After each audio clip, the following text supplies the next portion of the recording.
Muy buenas tardes a todas y a todos y a todas. Muchas gracias por acompañarnos, seguirnos en la transmisión de este Congreso Internacional.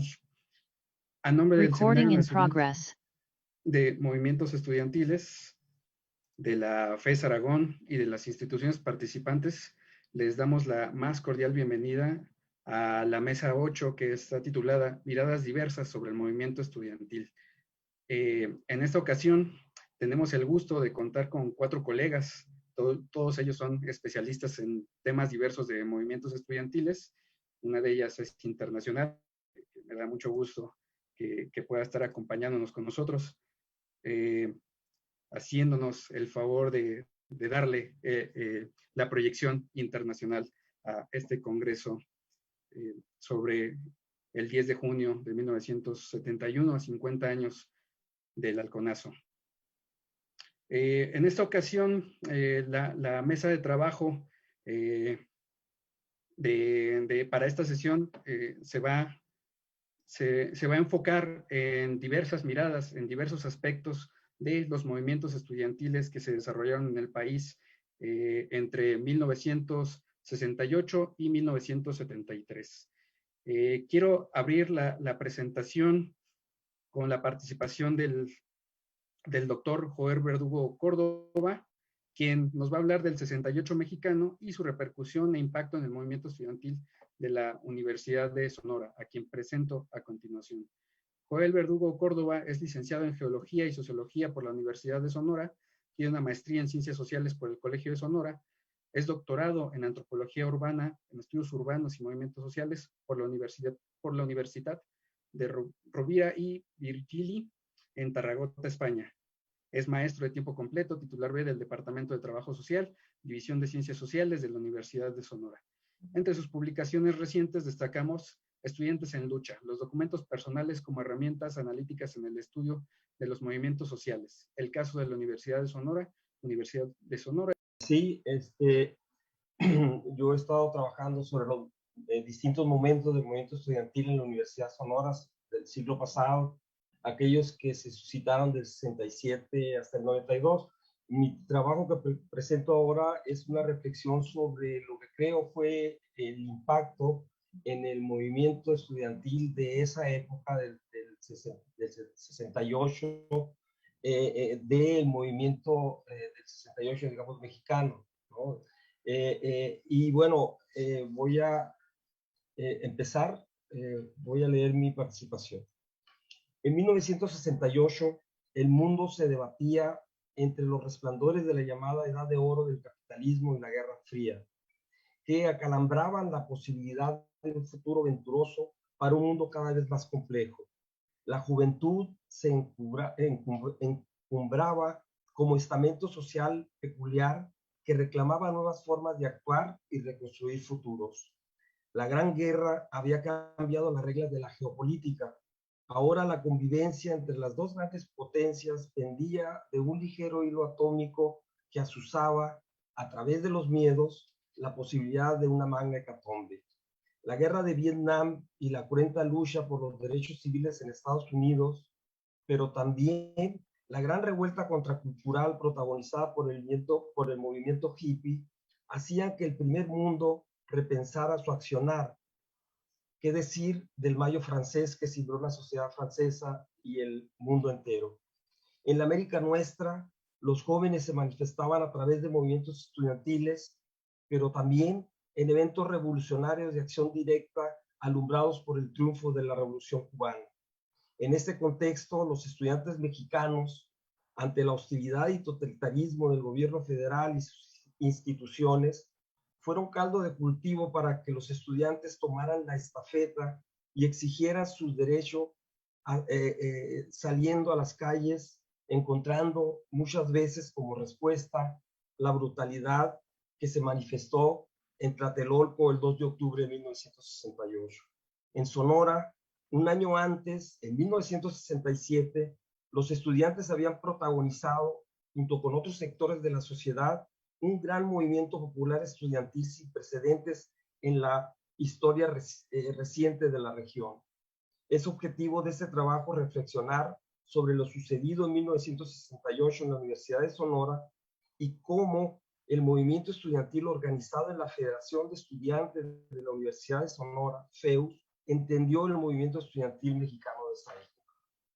El movimiento estudiantil de 1968, 2 de octubre, en los Casa, obreros y profesionistas de la Ciudad de México, se ha convertido para muchos estudiosos del tema en el movimiento estudiantil por antonomasia en la historiografía de los movimientos estudiantiles mexicanos. Creo que existen varias razones para considerarlo así. Sin embargo, veo con harta satisfacción cada vez más las miradas heurísticas sobre los movimientos estudiantiles que se dan en el resto del país adquieren los méritos teórico-metodológicos suficientes para ayudar a la comprensión del movimiento estudiantil mexicano en su conjunto. Sin embargo, el movimiento estudiantil de 1968 representa para muchos una fecha clave del México contemporáneo. Ante la falta de libertades políticas y una crisis económica que empezaba a manifestarse a la par de un autoritarismo de estados sin límites, los estudiantes mexicanos construyen su protesta sobre la exigencia de una mayor participación en la vida cívica del país. La respuesta del Estado, como lo sabemos, fue la represión y el asesinato de decenas de estudiantes en Tlatelolco. La Universidad de Sonora, 1968. La Universidad de Sonora, fundada en 1942, ha sido escenario de varias épicas estudiantiles que le han dado forma institucional a través de los años. 4 leyes orgánicas han sido su sustento legal y al menos 2 de ellas fueron objeto de grandes movilizaciones estudiantiles. El Movimiento Popular Estudiantil de 1967, por la importancia que tiene en mente lo sucedido en 1967 en Sonora. Básicamente, el problema se suscita cuando el CEN del PRI destapa a Faustino Félix Serna como candidato a gobernador por el periodo 1967-1973. A principios de los 60, Carlos Madrazo propone una forma para tratar de democratizar al PRI que se conoce como experimento democrático y se sustenta en que sean las bases las que elijan a sus dirigentes. En 1967, al menos 3 aspirantes sonorenses creyeron posible tal supuesto y se aventuraron a confirmar comités de apoyo a su candidatura. Debo aclarar que los 3 aspirantes en mención representaban a las clases poderosas del norte del estado. Al final, el PRI nacional destapa a Faustino Félix Serna, quien representaba a los grupos de poder del sur del estado. Todo esto provocó el descontento de los aspirantes no agraciados, arrastrando tras de ellos el enojo popular que se desbordó en acciones violentas contra los simpatizantes, sobre todo la llamada Ola Verde, grupos de choque al servicio del candidato oficial. Ante la entrada de la policía a la Universidad de Sonora, violentando su autonomía, la FEUS entra al conflicto y se convierte en su vanguardia y principal animador.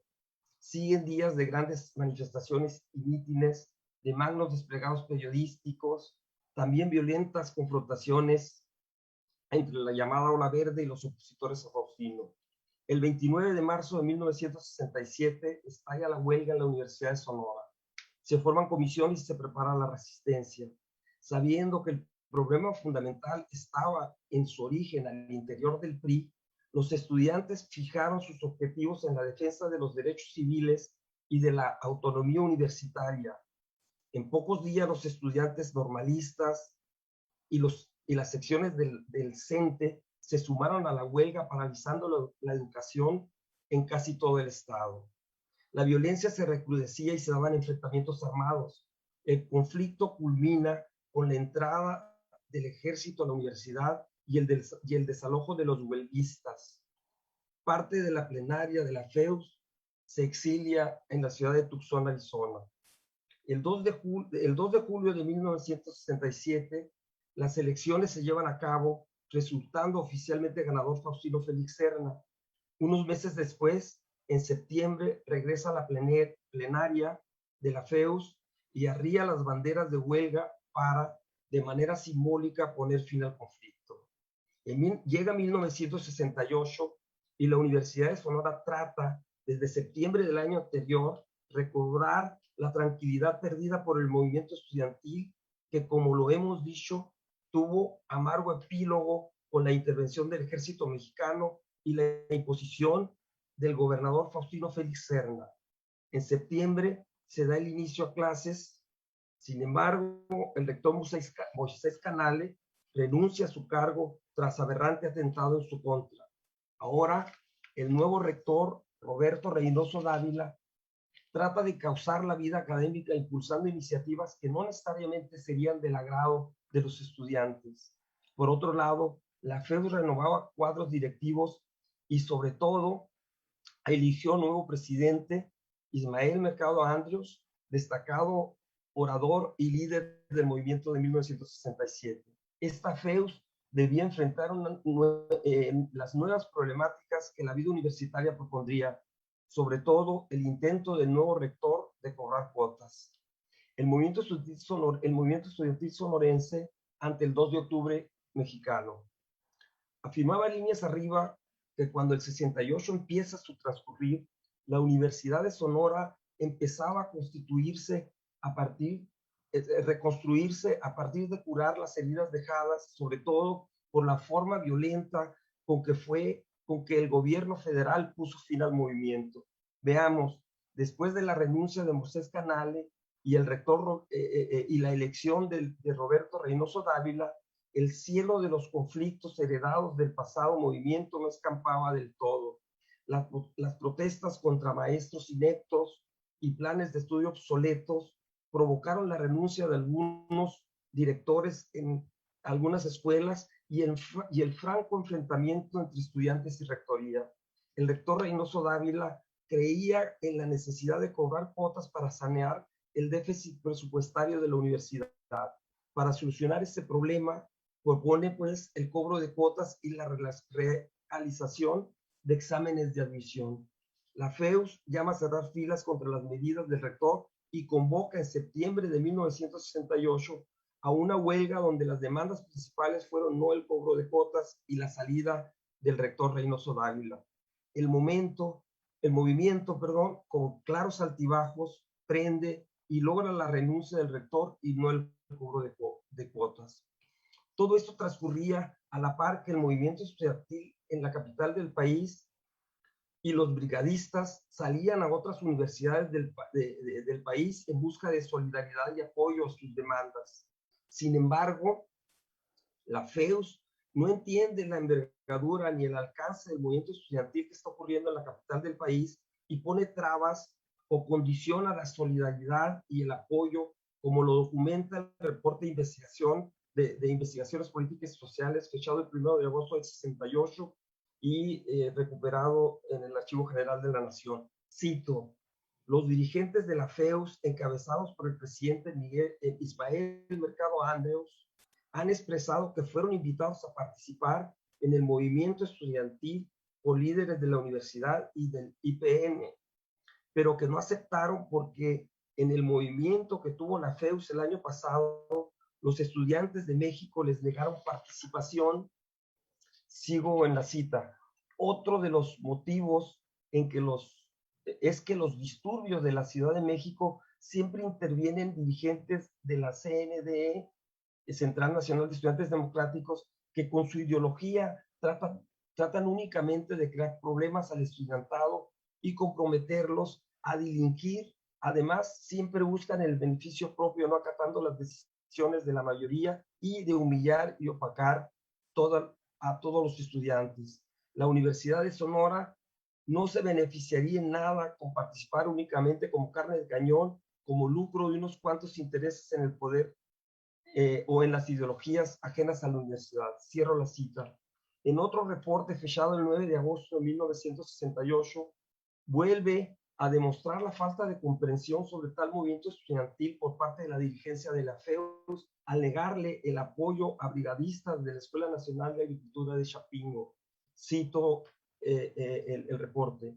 En relación con el problema estudiantil de la capital de la República, una comisión de la Escuela Nacional de Agricultura de Chapingo arribó a esta ciudad haciendo el proselitismo a favor del movimiento estudiantil nacional del Mercado Andrios, que manifestó que por el momento no puede apoyar por la falta de estudiantes, pero que Si al iniciarse el próximo ciclo escolar perdura el movimiento, hará lo posible por conseguirles el apoyo, pues ellos también tienen problemas que solventar. Sigo la cita. A Jorge Ontiveros, estudiante de altos estudios, le solicitaron el mimeógrafo de su escuela para reproducir la propaganda que trae consigo, donde venía el pliego petitorio del movimiento, y distribuirla en este estado. Habiéndoseles negado porque necesitaban autorización de los directores de la escuela, ya que él está únicamente encargado del manejo. Cierro la cita.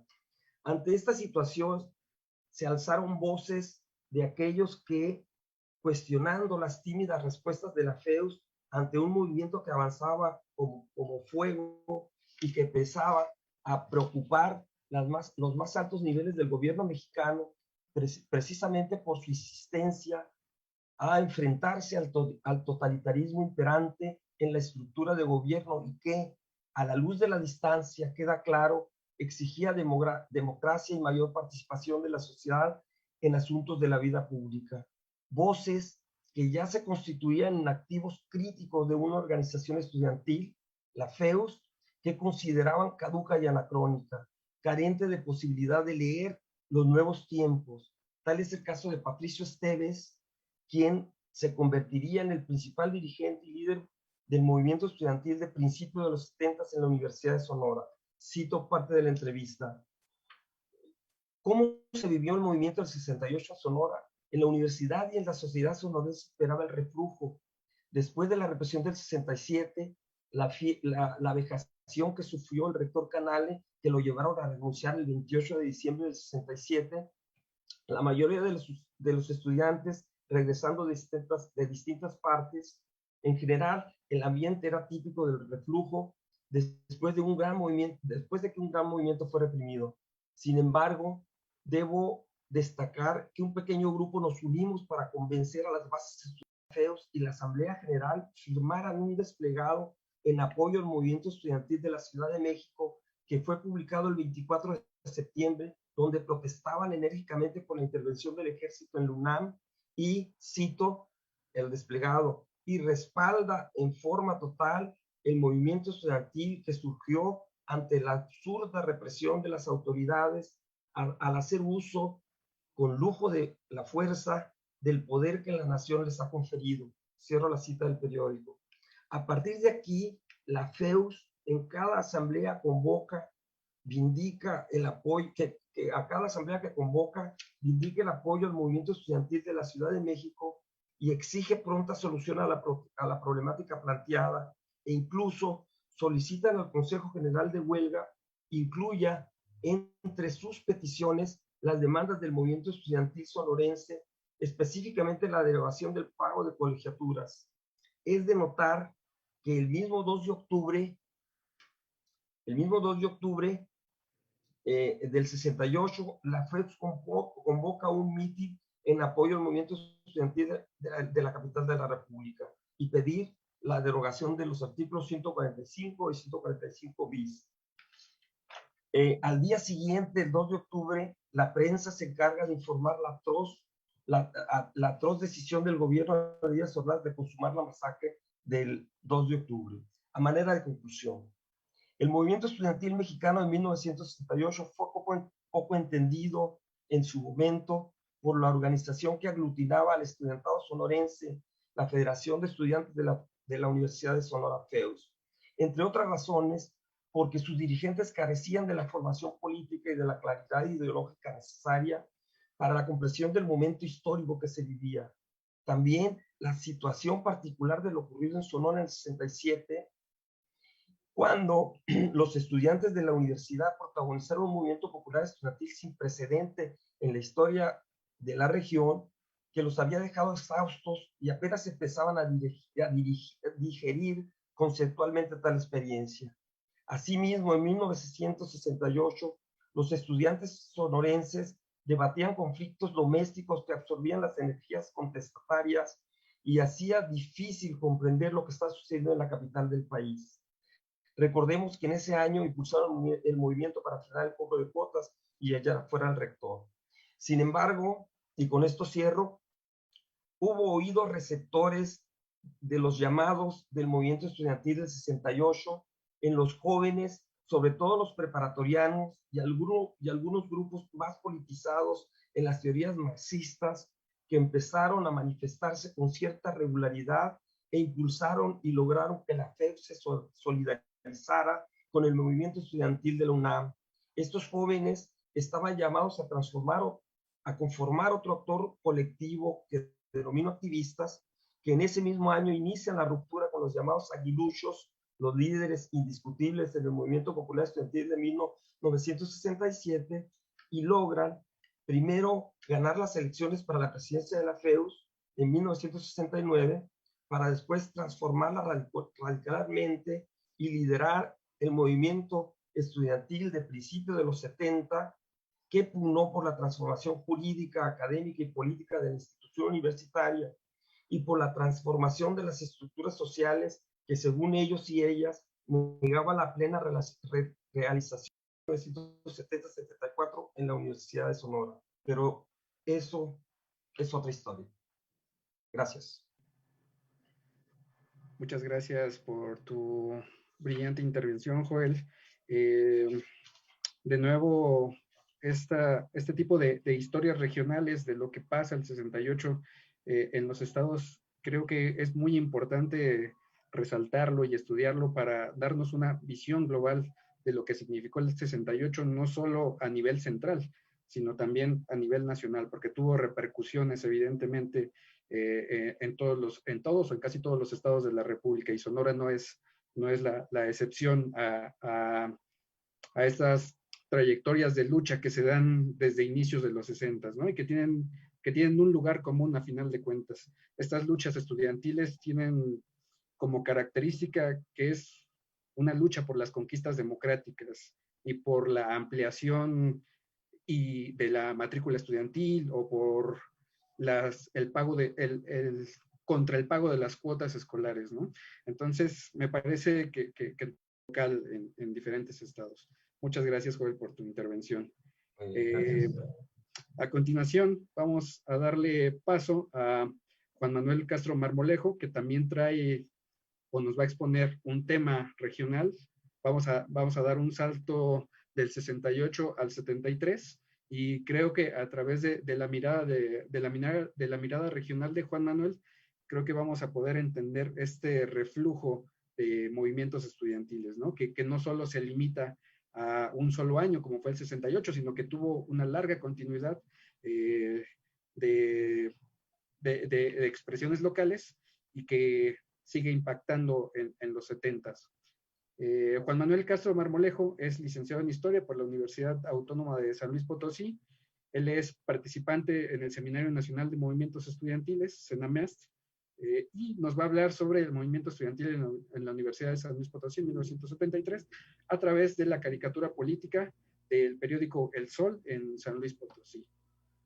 Adelante, Juan Manuel, tienes la palabra. Muchas gracias. Voy a compartir mi pantalla.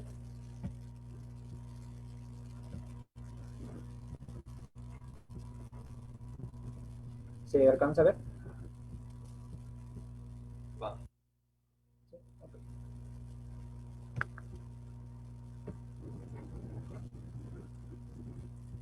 Bueno, buenas tardes a todos. El día de hoy voy a presentar mi ponencia titulada, como ya dijeron, El movimiento estudiantil en la Universidad Autónoma de San Luis Potosí, 1973, a través de la caricatura política del Sol de San Luis.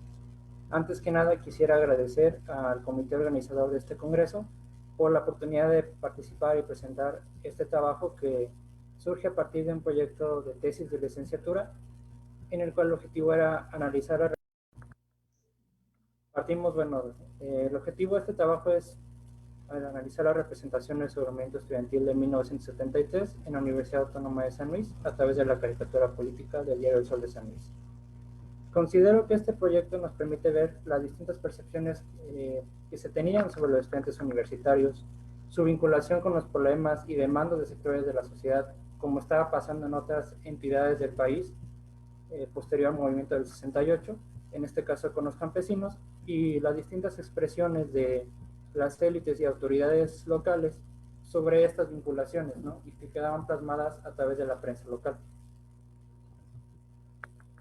Para comenzar, valdría la pena mencionar un poco sobre el concepto de la caricatura y su relación con los movimientos estudiantiles. Según Marta Pinto, la caricatura política es un género periodístico en el cual entre sus características se encuentra la combinación del dibujo, el texto, además del uso de la ironía, del humor, de la sátira, con las cuales los autores, los dibujantes, buscan provocar la risa o llamar la atención sobre una problemática que hay en un entorno. Por lo cual, la caricatura puede ser un documento de estudio para los problemas del pasado, ya que nos permite ver las representaciones de un determinado grupo, tanto del dibujante como del diario donde se circulaba su obra, sus caricaturas, sobre un problema en particular y sobre personajes o actores en particular. Y bueno, relacionado con esto, con las protestas estudiantiles, pues nos permite ver esto, ¿no? Que comentaba hace rato, el cómo era percibida esta vinculación entre los estudiantes y con otros sectores o grupos de la sociedad. Por ello, partiendo para este trabajo, hay que tomar en cuenta un poco algunos rasgos sobre el Sol de San Luis y Luis César, que era el dibujante en ese momento de este diario. El Sol de San Luis fue un diario fundado el 4 de diciembre de 1952. Este diario formaba parte de la cadena de diarios del coronel José García Balseca, la cadena García Balseca, en el cual, como muchos otros diarios de la época, pues bueno, tenía sus alianzas con las distintas autoridades locales, como federales, sobre todo el coronel con los presidentes y distintos políticos, y en las cuales pues se daba esta imagen sobre el Estado postrevolucionario, se promocionaba una imagen positiva sobre el Estado postrevolucionario y se estigmatizaba y se criticaba todos aquellos movimientos sociales que surgían, ¿no? Que bajo la lógica de la época, de la Guerra Fría, se acusaba de comunistas. Una característica de este diario es que entre sus colaboradores estaban muchos de aquellos personajes que eran considerados como letrados, como escritores de la época, inclusive también artistas, entre ellos dibujante Luis César, que para el caso potosino, durante la segunda mitad del siglo XX, fue uno de los más importantes dibujantes que hubo aquí en San Luis Potosí. Este personaje, Luis Chazal, colaboró tanto en el diario El Sol de San Luis como en El Heraldo, que era el otro diario que estaba en ese momento en la ciudad de San Luis Potosí. De hecho, él inició su carrera como tal en El Heraldo, un periódico que se fundó en 1942 por un empresario local, Vicente Villasana, y posteriormente, cuando se funda este diario en 1952, él continúa su carrera en este diario. También a la vez, este personaje tenía distintos contactos con muchos de estos personajes académicos, poetas, escritores, en los que inclusive él mismo fue director de una revista literaria, la revista Letras Potosinas, e inclusive él también fue ilustrador de muchas de las obras de estos personajes. Partamos ahora a la cuestión del movimiento de 1973 a grandes rasgos. Estos son más o menos algunos de los puntos en los que coinciden estos autores que han trabajado sobre este tema. Para comenzar, valdría la pena señalar los antecedentes de la propia Federación Universitaria Potosina, que es el organismo de máxima representación estudiantil en el caso de la Universidad de San Luis. Esta federación estudiantil, en años anteriores a este año 1973, pues bueno, tuvo sus alianzas y sus relaciones con muchos de las autoridades locales y universitarias y con el Partido Revolucionario Institucional, motivo por el cual esta federación, los dirigentes estudiantiles, estuvieron subordinados a los intereses del PRI y de las autoridades universitarias. Y un ejemplo de esto fue en la visita que realiza el presidente Luis Echeverría Álvarez en enero de este año, en conmemoración a los 50 años de autonomía de la universidad, en donde el dirigente estudiantil Roberto Naif es parte de esta comitiva de bienvenida y de discursos que se le dan al presidente de la República. A la par de estos grupos, bueno, de esta federación, de estas federaciones, surgieron grupos de estudiantes, sobre todo de la Escuela de Economía de la universidad, que empezaban a criticar estas relaciones, que empezaban a criticar estas alianzas, y también la situación que se tenía en la universidad. De hecho, estos grupos de estudiantes, a fines de ese mes de enero, ante un problema que hay de alza de tarifa en los transportes públicos, de los transportes urbanos, decide tomar camiones y los mete, por así decirlo, en las instalaciones de la Escuela de Economía.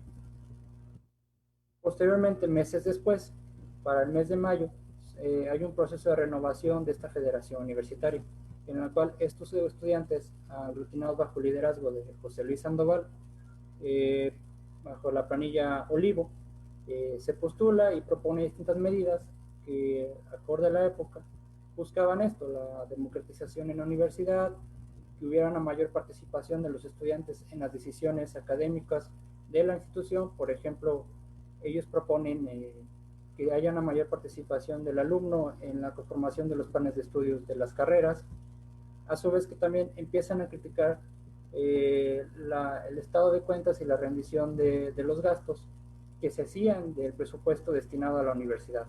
Ellos empiezan a criticar y a buscar que haya una rendición de cuentas, o que mínimo se hiciera de conocimiento en qué se gastaba el dinero que se le otorgaba a la universidad, a la institución. Para el mes de julio, después de que esta planilla toma la presidencia de la Federación Universitaria, a unos días de tomar posesión, el 18 de julio, se involucra, como muchos otros sectores de estudiantes en el país, en los movimientos sociales de la entidad, en este caso con un movimiento campesino, denominado Campamento Tierra y Libertad, que a la par de estos meses empezó a surgir en Aguasteca, en Ciudad Valles. Estos estudiantes, encabezados por José Luis Sandoval, parten a un mitin en apoyo a este movimiento campesino en Ciudad Valles, y a finales de este mes, para el 26 de julio, a un mitin que van los campesinos a la capital potosina, del cual el objetivo era partir a la Ciudad de México para pedir apoyo al gobierno federal. Pues estos estudiantes los alojan en el edificio de la rectoría de la universidad y apoyan en la difusión del problema campesino que había en la Huasteca, formando brigadas que se distribuyen a lo largo de la ciudad.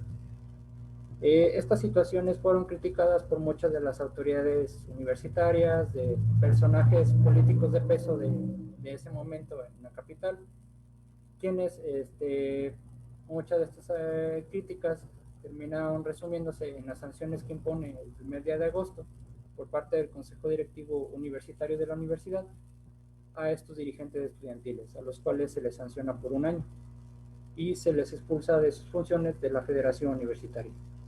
Para un par de meses después, para el mes de octubre-noviembre, un parte de otros estudiantes de otras escuelas, sobre todo empezando en la Escuela de Economía, empiezan a exigir y a realizar un paro de labores como una manera de exigir esta revocación de estas sanciones que impuso el Consejo Directivo a los dirigentes estudiantiles.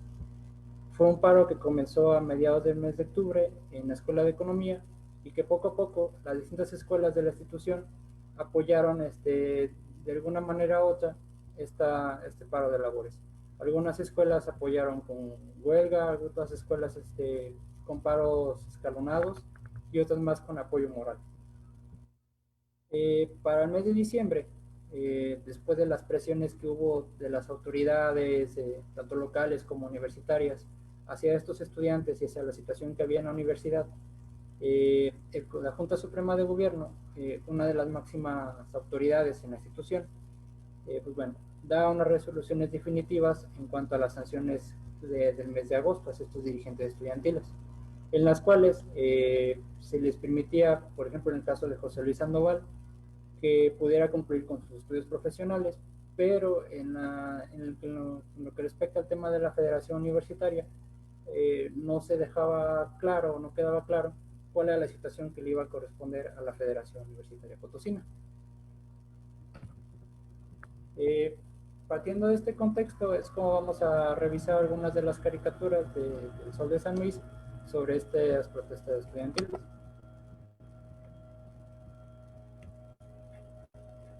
Bueno, estas son del mes de enero. De hecho, esta primera caricatura del 8 de enero de 1973, que fue durante la visita del presidente Echeverría a la Universidad Autónoma de San Luis, pues bueno, ya más o menos, más que nada nos va indicando estas pautas de las relaciones que existían entre la prensa y las autoridades y distintos grupos políticos en la entidad. En la que, bueno, por ejemplo, en esta caricatura vemos, por así decirlo, el acuerdo entre el presidente Luis Echeverría y el rector de la institución,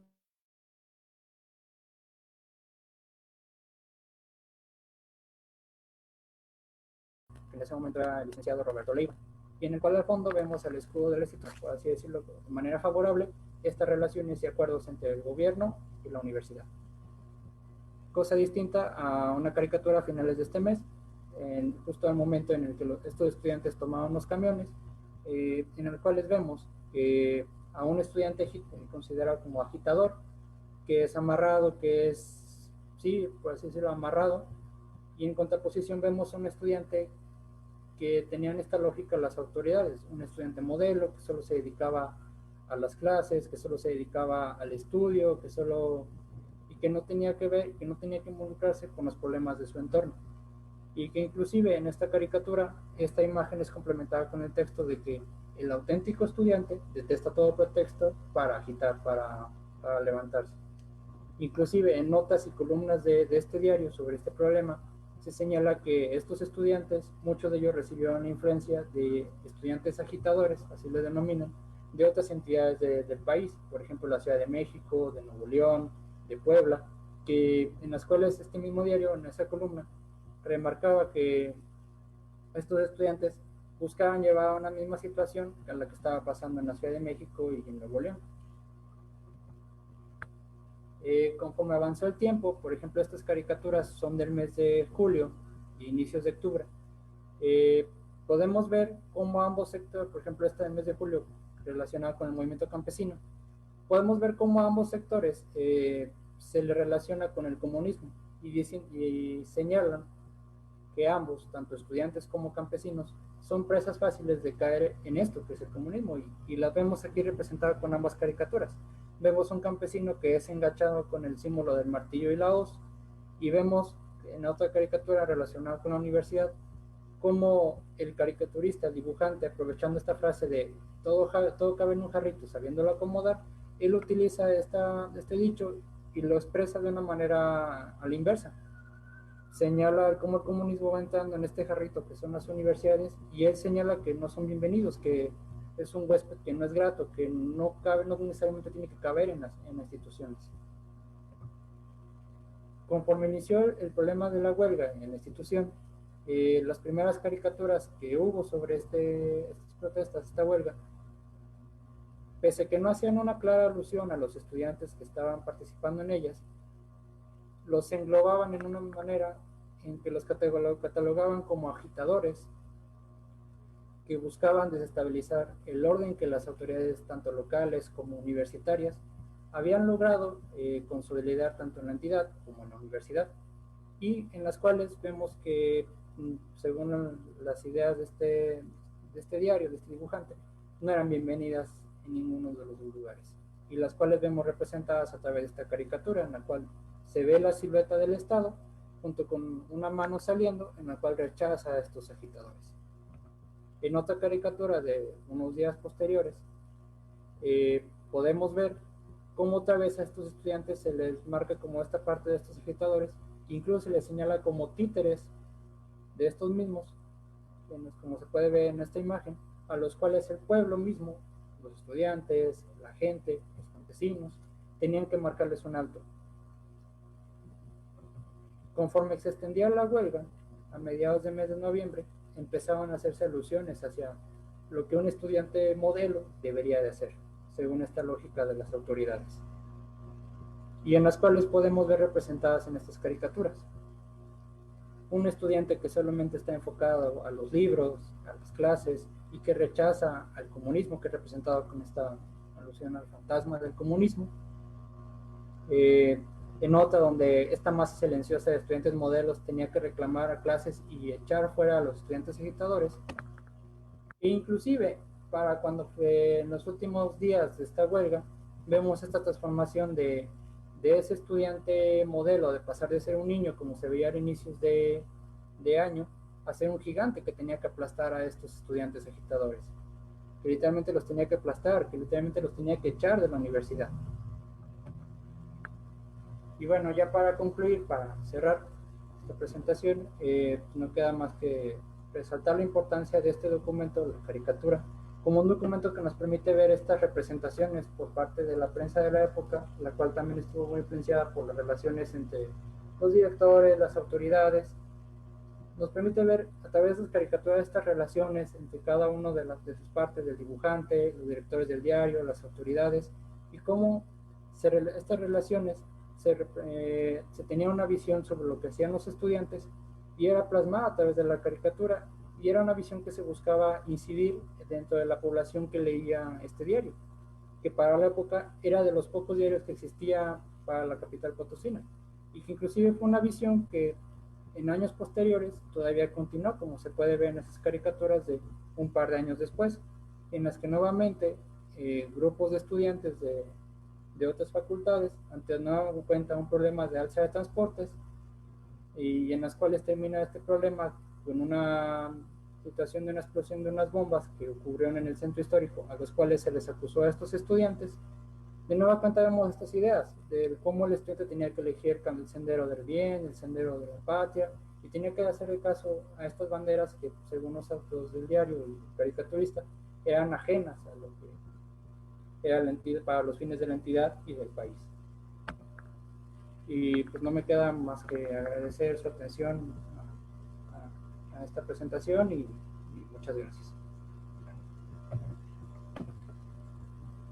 Te agradecemos mucho, Juan Manuel, tu participación en esta mesa, y podemos destacar esta parte que tú señalas del uso de la caricatura como herramienta política para generar opinión, ¿no? Para tratar de incidir en la opinión pública. Es interesante ver cómo se ha usado la caricatura.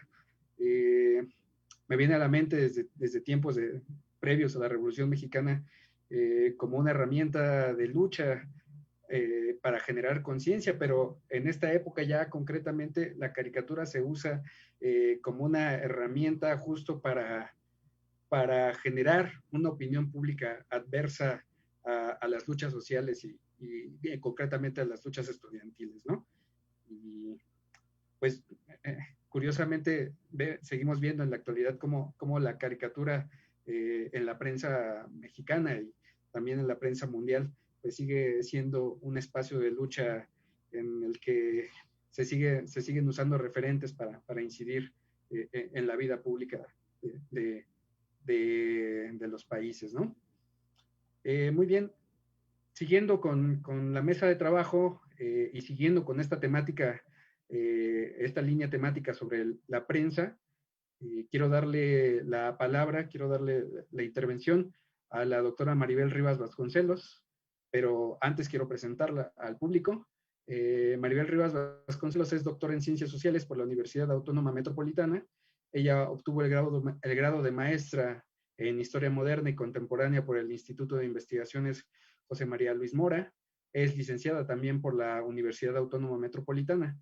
Durante el 2017 realizó una estancia de investigación en la Freie Universität Berlin, en Latino American Institute de Berlín.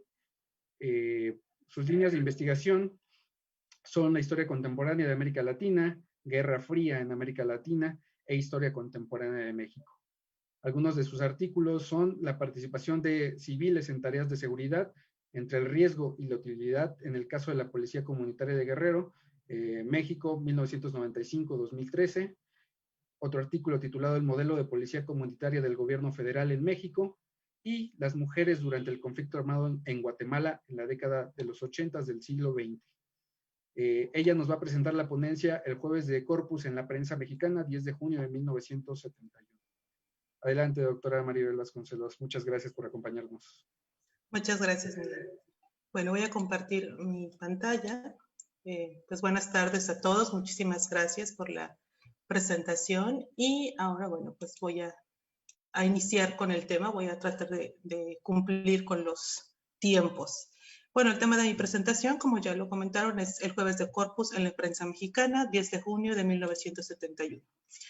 Voy a exponerles brevemente cómo va a ser el orden de mi exposición. Primero voy a hablar un poco acerca de México en la Guerra Fría. Posteriormente voy a esbozar algunos detalles del gobierno de Luis Echeverría para dar parte después al 10 de junio de 1971 en la prensa mexicana. Los diarios que consulté para este trabajo es El Heraldo, El Nacional, El Excelsior y La Prensa. Y finalmente trataré de cerrar con un comentario acerca de esta manifestación que aconteció el 15 de junio. Bueno, entonces daré parte primero con México en la Guerra Fría. Pues como todos ya sabemos, esta Guerra Fría pues se va a estar caracterizada por ser un conflicto entre dos bloques, ¿no? El capitalista encabezado por Estados Unidos, el socialista por la Unión Soviética, y bueno, una de sus especificidades es que es este enfrentamiento de estos dos bloques a través de conflictos en países terceros y que va a dar pie pues a la construcción de un discurso anticomunista en el caso de los países que están dentro de la región latinoamericana o de la región que se contempla como parte de influencia del sector capitalista. Va también a dar esta construcción del enemigo interno, una serie de estrategias contrainsurgentes, evidentemente también estos dos modelos económicos en pugna y políticos. Ahora voy a tomar la periodización que hace Frederick Katz acerca de cómo aconteció esta Guerra Fría en América Latina. Entonces, bueno, tenemos que Katz nos da al menos dos periodos para entenderla. El primero de ellos va a ir de 1946 al 56 y es donde Estados Unidos pues va a hacer una ofensiva a las fuerzas de la izquierda, pero los niveles serían hacia lo sindical, el apoyo evidente a dictaduras autoritarias, la intervención directa en gobiernos pues para derrocarlos. El caso, ejemplo es pues, evidentemente el caso de Arbenz, ¿no? 1954 en Guatemala. Y bueno, también en este periodo hay una falta de ayuda económica de Estados Unidos para América Latina. El siguiente periodo para Katz iniciaría con el triunfo de la Revolución Cubana en 1959 y su apogeo pues es la derrota de Estados Unidos en la Bahía de Cochinos. Destaca en este momento la política implementada por John F. Kennedy, que bueno, tendrá que ver con la implementación de programas de adiestramientos conjuntos militares a los países de América Latina y la Alianza por el Progreso, ¿no? Este programa de apoyo económico. Propongo que además de esto, pues podríamos ver una subetapa o una tercera etapa, pues caracterizada por esta americanización de la doctrina contrainsurgente, que es esta doctrina que va a emanar de la Guerra Fría y que pues se va a impregnar en América Latina en los estados que toca, pues de las diferencias, de las conflictividades internas, ¿no? De la marginación, de la pobreza, de los conflictos étnicos que hay en cada nación. Entonces, es importante destacar pues que hay esta construcción en el ambiente, ¿no? del enemigo interno. Cada pugna de los estados se va a entender al interior como este enfrentamiento, como parte del enfrentamiento de estos dos bloques, ¿no? El capitalista, el socialista, y por ello las actividades individuales o colectivas se van a interpretar desde ese punto, ¿no? Desde una guerra a favor o en contra de un bloque o de una nación. En el caso de México, pues como todos sabemos, México va a tener un papel sumamente particular en este conflicto, porque como lo señala Lorenzo Meyer y Eric Soló, pues va a ser una ventana de Cuba hacia Estados Unidos y viceversa, ¿no? ¿Por qué? Porque, bueno, México mantiene una política de apertura hacia todos los exiliados, sin embargo, al interior, como ya lo hemos visto, va a empezar a desarrollar también este discurso anticomunista impregnado también de un nacionalismo bastante fuerte. Para Jürgen Buchenau, el apoyo de los gobiernos mexicanos, el apoyo que dieron a los exiliados, pues estuvo entonces en una dinámica simbólica que iba a disfrazar las propias políticas anticomunistas que tenía México. Así pues, la doctrina nacionalista de los gobiernos mexicanos también fungió como esa suerte de contrapeso a la influencia del comunismo o incluso pues, para alimentar la animadversión a este. Bueno, ahora pasaré a comentar un poco, ya que tenemos este panorama, acerca del gobierno de Luis Echeverría. Voy a hablar solo de los primeros años, porque bueno, es para los fines de este trabajo. Como ustedes saben, como todos sabemos, Echeverría llega al gobierno, pues evidentemente con toda esta marca del 68, con toda la participación que sabemos que tiene, y para legitimarse, pues lo que él va a hacer es tratar de poner esta bandera de la apertura democrática y también, pues, da dentro de este marco la amnistía a los estudiantes excarcelados, pues, por la represión de 1968 en Tlatelolco. Entonces Echeverría va a proponer esto, ¿no? Y va a tener una política sumamente nacionalista, un discurso nacionalista. Es el discurso que va a desarrollar Echeverría contra los empresarios y la derecha. Y este va a ser abierto y de confrontación en el terreno de lo político y de las ideas. Es decir, Echeverría va a tener este discurso en el que a estos enemigos sí los contempla dentro del campo de lo político. Les abre este espacio, esta esfera, ¿no?, de discusión, y si bien de confrontación, esta confrontación va a ser a través de una discusión. Mientras a reaccionar de otra manera, y esto va a ser a través de la descalificación y de la anulación directa a través de los aparatos de inteligencia militares y paramilitares. Y esto lo vamos a ver claramente justamente en esta manifestación del jueves de Corpus, cuando vemos un poco cómo los periódicos, ¿no?, destacan las figuras que participan, pues vamos a ver la descalificación y por supuesto esta anulación de estos enemigos. Es decir, estos no siquiera pueden ser llamados enemigos políticos en los mismos términos. Importante también destacar que durante el gobierno de Echeverría, pues la política estadounidense va a estar encabezada por el gobierno de Nixon, y Nixon va a estar más con su mirada hacia la resolución de la guerra en Vietnam y hacia la apertura a China. Por lo tanto, esto le va a dar pauta a Echeverría para intentar establecer alianzas al exterior con nuevos mercados, con nuevos países, y va a buscar ser como este portavoz o este líder de América Latina, ¿no? Recordemos un poco todo el apoyo que Echeverría da, o su postura frente al derrocamiento de Salvador Allende. Sin embargo, esta política nacionalista no va a tener ningún conflicto con Estados Unidos. Estados Unidos, el gobierno estadounidense, comprendía un poco la dinámica de este discurso nacionalista de Echeverría por todos los conflictos internos que había en México, y sabía evidentemente que no iba a transgredir ningún asunto más. Bien. Ahora, vamos a hablar un poco acerca ya de este 10 de junio de 1971 en la prensa mexicana. Antes de esto, para mí es importante destacar en qué situación se encontraba la prensa en México durante el gobierno de Echeverría, o cuáles eran las ataduras que tenía esta prensa para pensar desde dónde estaban armando su discurso. Entonces, bueno, del Banco Nacional, incluso la Federación Latinoamericana de Periodistas, ya durante el mandato de Echeverría, que bueno, esta federación había surgido para contrarrestar los regímenes militares, pensó en él como una persona idónea para el Premio de Nobel de la Paz, cosa que no ocurrió, evidentemente. Y bueno, la otra forma en la que sí estaban atadas la prensa, evidentemente, era a través de PIPSA, ¿no?, de esta productora e importadora de papel que se encargaba de distribuir el papel pues a los periódicos. Entonces, bueno, si los periódicos querían salirse de las líneas marcadas, pues no les llegaba el papel simplemente para poder publicar, o se amenazaba con la liberación de los precios del papel, cosa que pues ponía a más de un periódico en aprietos, dada la deuda tan grande que la mayoría tenía con PIPSA.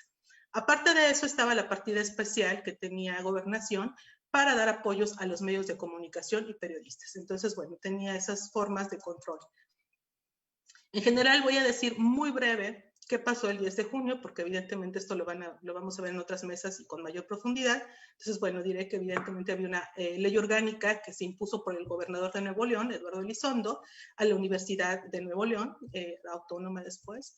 Y bueno, esto se interpretó, se entendió pues como lo que era, ¿no?, una disminución de su autonomía, y por ello empezaron las protestas estudiantiles. Estas protestas estudiantiles y estas manifestaciones pues recibieron el apoyo de los estudiantes de la Ciudad de México, de la UNAM, del IPM, de los estudiantes de Nuevo León. Además, estaban posicionando también este pliego petitorio, que entre todas sus demandas pues estaba la democratización de la enseñanza, la educación de calidad para todos, libertad política, control del presupuesto universitario en manos de profesores y alumnos, y fin de la represión gubernamental, entre otros. Entonces, bueno, el 10 de junio deciden los estudiantes salir a la calle venciendo este miedo, ¿no?, que quedó después de la represión tan tremenda de 68, y se encuentran pues con la respuesta de Echeverría, que no es precisamente esa apertura democrática que estaba diciendo en el discurso. Entonces es aquí cuando vamos a empezar a ver cómo se va a dar como el discurso anticomunista. El Heraldo, en la Ciudad de México, nace durante el gobierno de Díaz Ordaz. El director va a ser Gabriel Alarcón, y su director, bueno, va a ser también Gabriel Alarcón, el líder de los empresarios de Puebla. Por lo tanto, para mí el Heraldo lo que me va a reflejar, o no para mí solamente, sino por su composición en el Heraldo, lo que refleja es un poco la opinión de los empresarios y cómo estos empresarios van a tener una postura muy clara anticomunista, dada su filiación. Entonces, bueno, clásico en el Heraldo o es muy representativo todo el poder gráfico que tiene, ¿no? Si ustedes si pueden ver en las imágenes, pues está esta primera plana del 11 de junio que da cuenta de la manifestación y justo están ahí en primer plano las palabras de Echeverría, ¿no? No sean arietes de fuerzas negativas, trágico saldo de manifestación estudiantil en el DF, censura, presidente, a quienes desean el atraso para México, ¿no? Y esto es un poco el discurso que va a mantener la prensa. Estos grupos que están buscando el atraso, la destrucción o interrumpir la paz en México. ¿Cuáles son los grupos que identifica el Heraldo como participantes de esta manifestación y qué podemos encontrar en ellos como una... dentro de la dinámica del discurso anticomunista? Bueno, el Heraldo va a decir que los que participaron mayoritariamente fueron los comunistas, ¿no? Esto en una clara tendencia anticomunista y, bueno, evidenciando así cómo se desarrolla este anticomunismo al interior de México. Por otro lado, el segundo puesto lo ocupan grupos extremistas, posteriormente los agitadores, intereses extraños y grupos de choque, ¿no? Esos son los grupos que está el Heraldo pensando o que está posicionando como instigadores de los estudiantes.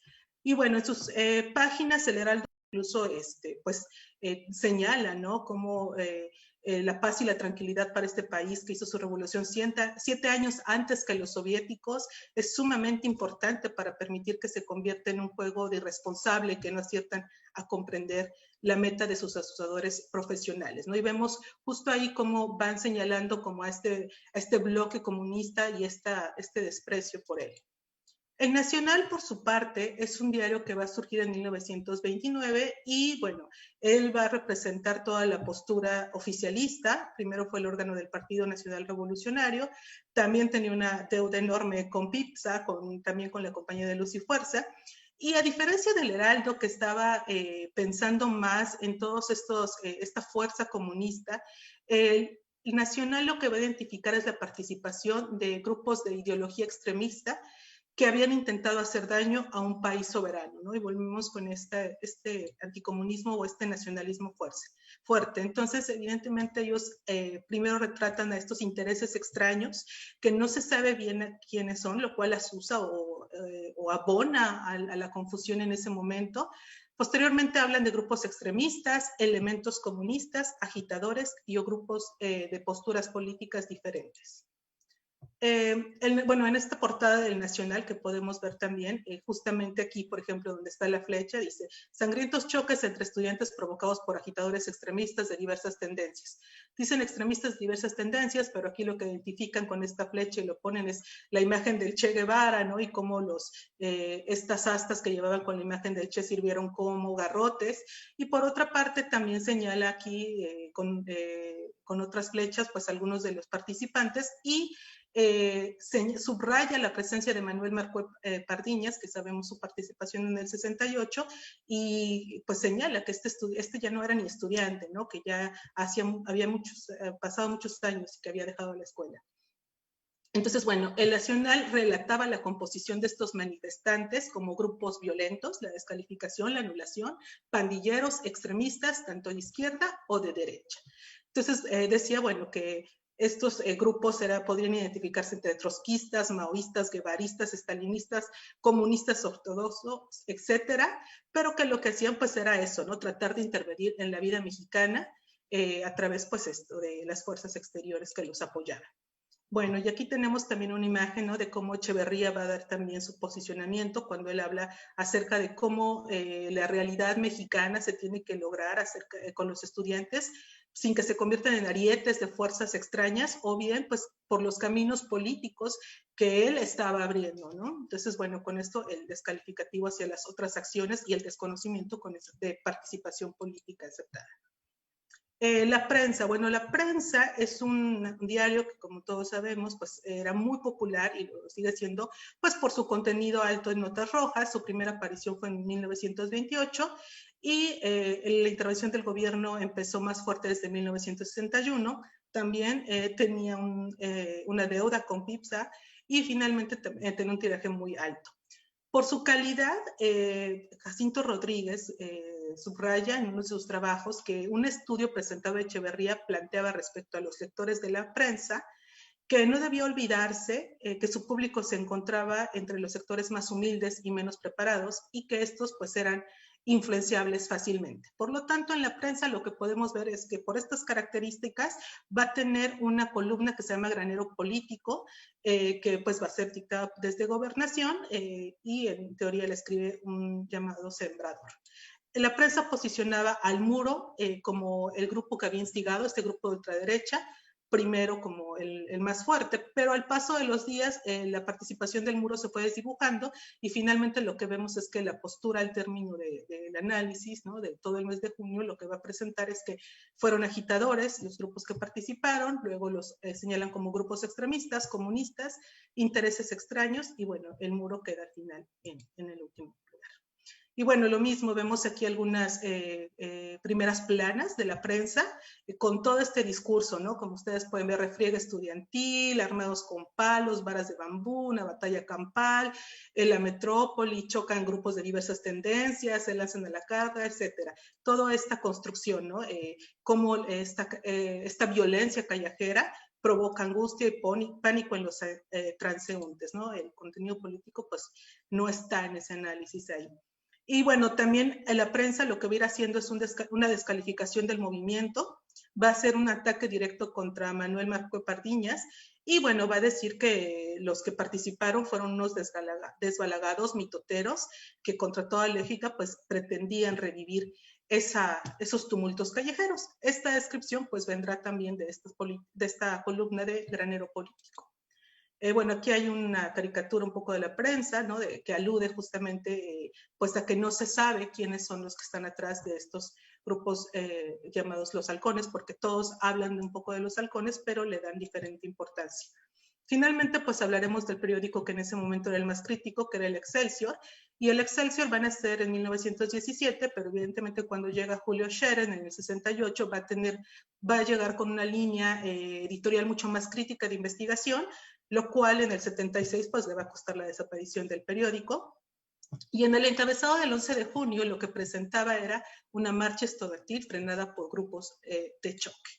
Y bueno, retomé esta foto de la prensa, de una contraportada del 12 de junio, porque es la misma foto que va a tomar el Excelsior, pero la prensa la va a poner con este titular: asaltan joyerías y roban más de 20 automóviles, y además va a poner como igual como esta pelea callejera duró varias horas, como está un joven armado con un garrote y un palo se ponen en guardia, mientras otros compañeros suyos levantan sus varas de bambú para descargarlas sobre uno del bando contrario. En el suelo yace un golpeado, en tanto que sus victimarios esperan la cometida de otros revoltosos. Esta misma foto la tiene el Excelsior, pero Excelsior va a tener otra narrativa, ¿no? Y dice: los estudiantes tratan de protegerse con lo que quedaba en una manta, mientras otros jóvenes golpeaban con garrotes. Bueno, ahí vemos un poco cómo el Excelsior da esta narrativa de cuántos heridos, cuántos detenidos, habla acerca de los francotiradores, la participación de la policía, que no intervino, pero sí estuvo, y ellos van a señalar directamente la participación de los halcones, de grupos extremistas, de choques, agitadores y antipatrióticos. En su cometido editorial pues vamos a ver diferentes posturas, pero también, por ejemplo, esta demanda de la falta de canales de expresión democrática que propiciaron pues lo que ellos llaman una irracionalidad o el espontaneísmo, y que los provocadores tengan por su fortuna. Y bueno, en la página editorial hablan también de que no se duda de la capacidad del gobierno en cuanto a las formas de vigilancia y control, pero que hubo un exceso en la represión. Voy a tratar de ser muy rápido porque me pasé el tiempo con los desplegados de la manifestación del 15 de junio, que bueno, es una manifestación que se convoca por todos los organismos como la CTM para pedir el apoyo de la ciudadanía, de los campesinos, y ir a manifestar su solidaridad con Echeverría. Bueno, ahí pueden ver algunos de los desplegados que se van a lanzar, que también tienen una tendencia pues que acusa a los comunistas de instigar. Vean cómo llega la población con niños, etcétera. Y bueno, una foto del Heraldo, con donde se pueden ver todos los sectores, ahí los petroleros, manifestando el gran apoyo. Y después el Excelsior, frente a este posicionamiento, o esta manifestación, lanza esta caricatura, ¿no? Y dice, bueno, están haciendo referencia a los halcones, poniendo, ¿por qué no nos habrán dejado acudir a la manifestación de ayer? Finalmente, como ustedes saben, una de las medidas para tratar de detener la situación, pues fue la destitución de Alfonso Martínez Domínguez, o su renuncia como regente del Distrito Federal. Y bueno, creo que hasta ahí lo voy a dejar, y pues ya mis conclusiones, si les puedo dar las preguntas, está bien. Muchas gracias y perdón por los 2 minutos que me robé de más. Muchas gracias, Maribel. El tiempo suele ser muy cruel con nosotros en este tipo de mesas. Lo tenemos un poco acotado, pero nos quedamos con ganas de saber más de tu brillante exposición. Ojalá en los comentarios alguien se anime a ampliar este panorama, que me parece que es muy importante este análisis que haces, ver detrás, qué hay detrás de los dueños de los periódicos para darnos una idea de su línea política, ¿no? Y pues si nos queremos ir como al presente y podemos hacer este enlace de la historia, vemos que pues, todavía los dueños de los medios de comunicación siempre tienen una línea editorial muy clara, ¿no? Y que se transmite a través de sus propios medios. Bien, a continuación voy a darle la palabra a Larisa Riverti. Ella es maestra y doctora en Historia Social por la Universidad de Río de Janeiro, con estancia en la Universidad Nacional Autónoma de México, que realizó en el 2015. Ella es profesora del área de Historia Contemporánea en la Universidad Federal de Río Grande del Norte, en Brasil. Ha investigado el movimiento estudiantil de 1968 en México.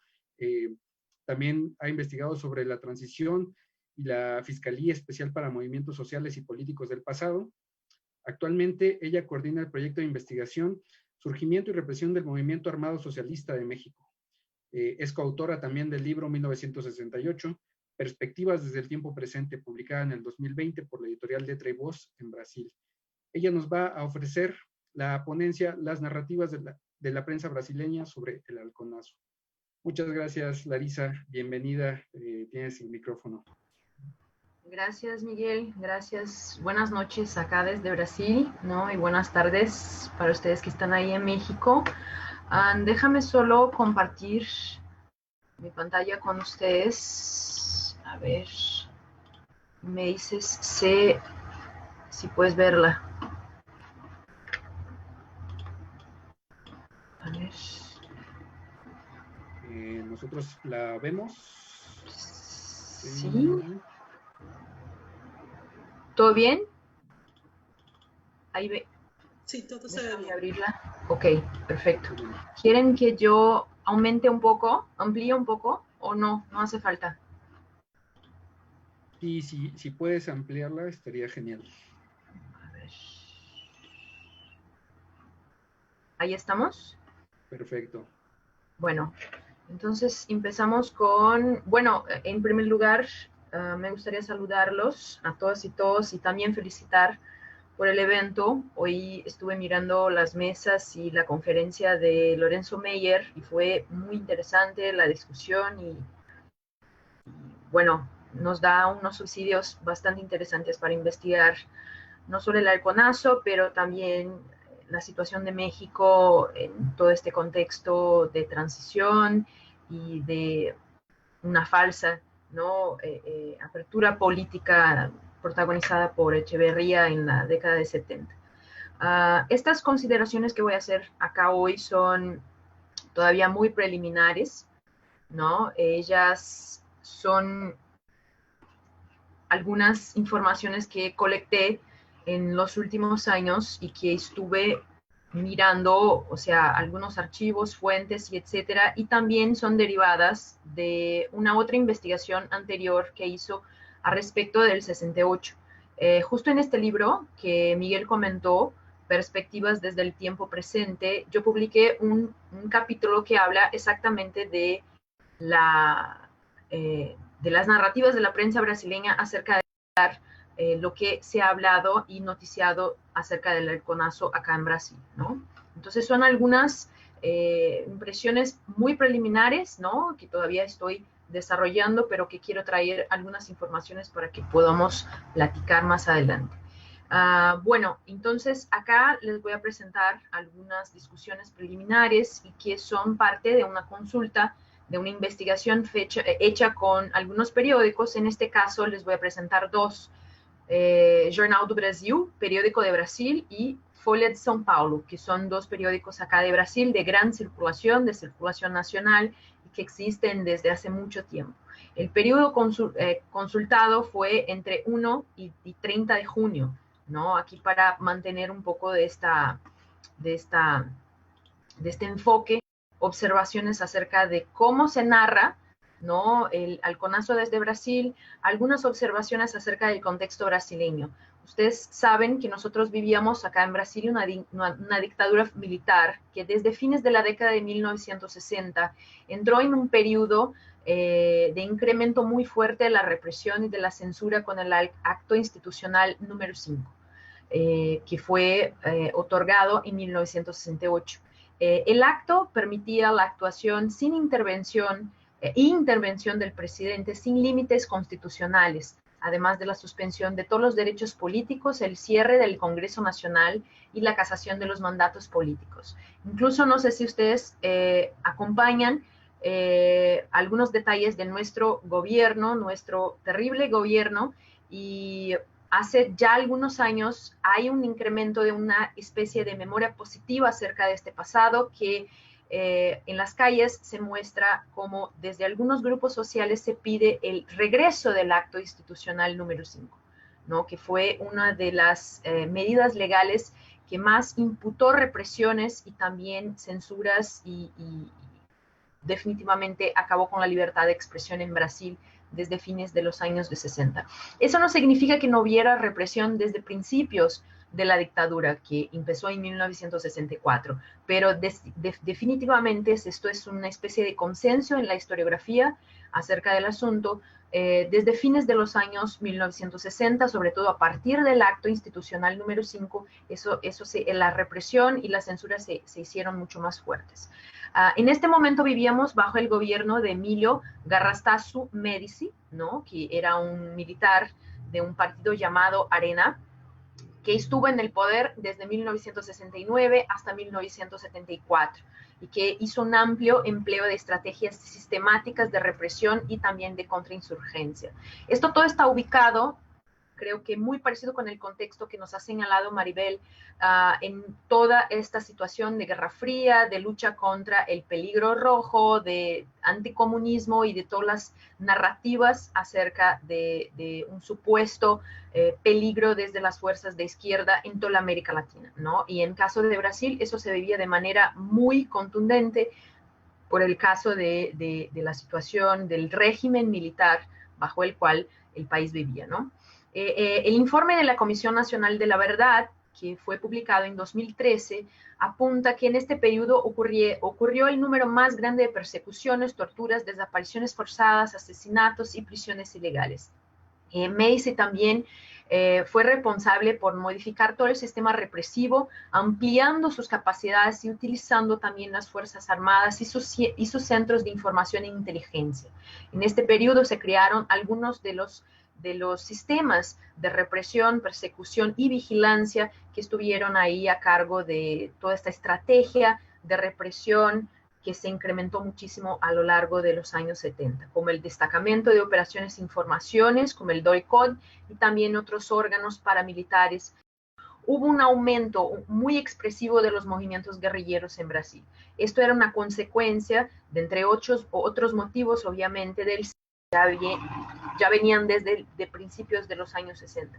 Pero en el fines de esta década se tiene ahí una explosión de la experiencia clandestina y guerrillera, ¿no?, con algunos movimientos muy importantes como la Alianza Libertadora Nacional, el Movimiento Revolucionario 8 de Octubre, el Partido Comunista de Brasil, que se desdobla en una guerrilla armada, la Vanguardia Revolucionaria y la guerrilla del Araguaia, que es una de las más importantes y que sufrió ahí un duro golpe represivo desde las Fuerzas Armadas. Y bajo todo este junto con todo este contexto, el gobierno de Médici construye su imagen, crecimiento, con inversiones extranjeras de capital, dependencia financiera y también mucha desigualdad social. La prensa brasileña en este periodo, durante toda la dictadura militar, acompaña en cierto sentido este desarrollar, ¿no?, de la represión, de la censura y etcétera. Entonces, muchos de los medios de comunicación de circulación nacional en general apoyaron el golpe de 64. Golpe 64, lo que también se ha llamado de revolución, ¿no? Ya el periódico de Brasil, que fue creado en 1891, más o menos conservaba una postura de distancia con la represión, la censura y el régimen militar, aunque en la década de 70 empieza a ser un discurso más neutral por toda la represión y toda la censura que ellos han sufrido a lo largo de la década de 60 y que se incrementó a partir del acto institucional número 5. ¿No? De acuerdo, según el investigador Rodrigo Pato Zamota, estos medios de comunicación tenían una tendencia liberal conservadora, ¿no? Entonces, desde 1964 se aferraron a la idea de que el golpe, llamado en sus editoriales de revolución, se legitimaba por la defensa desde 1968 la censura se hizo más fuerte con el control de las redacciones, de los periódicos, dispensas de editores y persecución de periodistas, incluso con muertes, asesinatos, tortura y etc. Así, los periódicos consultados muestran la conexión entre el contenido de los reportajes con una situación de control y censura. No existen editoriales críticos en estas ediciones, y si los reportajes no llegan a criminalizar las izquierdas y el comunismo, hablan de los hechos variados con una falsa neutralidad, ¿no? Creo que voy a tener que reducir un poco mi pantalla porque yo no estoy viendo cuando ustedes hablan conmigo aquí por el chat. Entonces no sé cuánto tiempo tengo para hacer mi exposición, pero si necesitas hablar conmigo, Miguel, puede prender tu micrófono y hablar conmigo por voz, ¿ok? Porque no te estoy viendo, no estoy viendo el chat del Zoom, ¿vale? De acuerdo, Larisa, adelante. Vale, gracias. Entonces me dices cuando mi tiempo se va agotando. Bueno, acá yo trae algunas investigaciones que he hecho en estos dos periódicos. Ambos están disponibles en archivos digitales, lo que facilita muchísimo el trabajo de investigación. Folha de São Paulo empieza una construcción de informaciones acerca del halconazo, sobre todo a partir del día 12 de junio de 1971. Antes de eso no fueron encontradas reportajes o notas explicativas que fueron relevantes para entender la situación de México relacionada a estos hechos estudiantiles, ¿no? En este caso, nos da una serie de informaciones que son muy puntuales acerca del disturbio, ¿no? Que se desarrolló entre los estudiantes y las policías y etcétera, siempre manteniendo un discurso que suele parecer que los estudiantes tenían igual responsabilidad por los hechos que los policías, ¿no? Aunque en este texto nos trae también las informaciones de que hubieran infiltrados en esta manifestación, lo que resultó obviamente la violencia. Un aspecto muy interesante de todas las narrativas que se construyen en estos periódicos es que el movimiento 68 y el 2 de octubre es como una especie de medición, ¿no? Para medir de regla, para medir la cantidad de violencia y represión que se puede desatar en contra de movimientos estudiantiles. Esto porque el 68 mexicano fue muy noticiado en Brasil. Hay muchas portadas con lo que ha pasado en México, sobre todo después del septiembre, cuando se empieza a incrementar las invasiones de los planteles universitarios por parte del ejército, como la UNAM y el IPN, y también, evidentemente, la cuestión del propio 2 de octubre, que fue ampliamente noticiado en la prensa brasileña, ¿no? Entonces, todas estas narrativas nos llevan al pasado del 68, del 2 de octubre, sobre todo porque en aquel momento se desató lo que los periódicos brasileños entienden como el momento más represivo, ¿no?, de la historia reciente de México.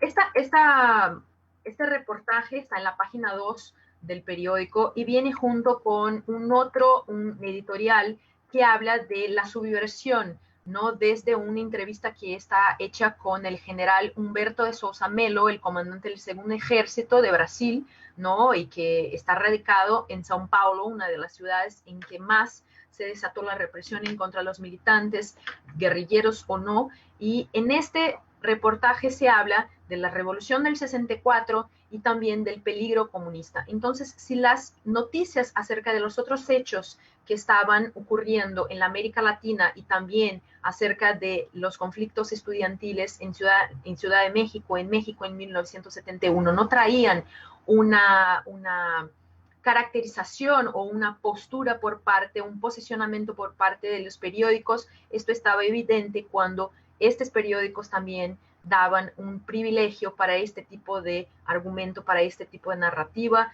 que siempre criminalizaba y también decía que estos movimientos sociales estaban en medio de la subversión y que eran un peligro comunistas, estaban todos ellos alianzados con intereses ajenos, extranjeros y etcétera, ¿no?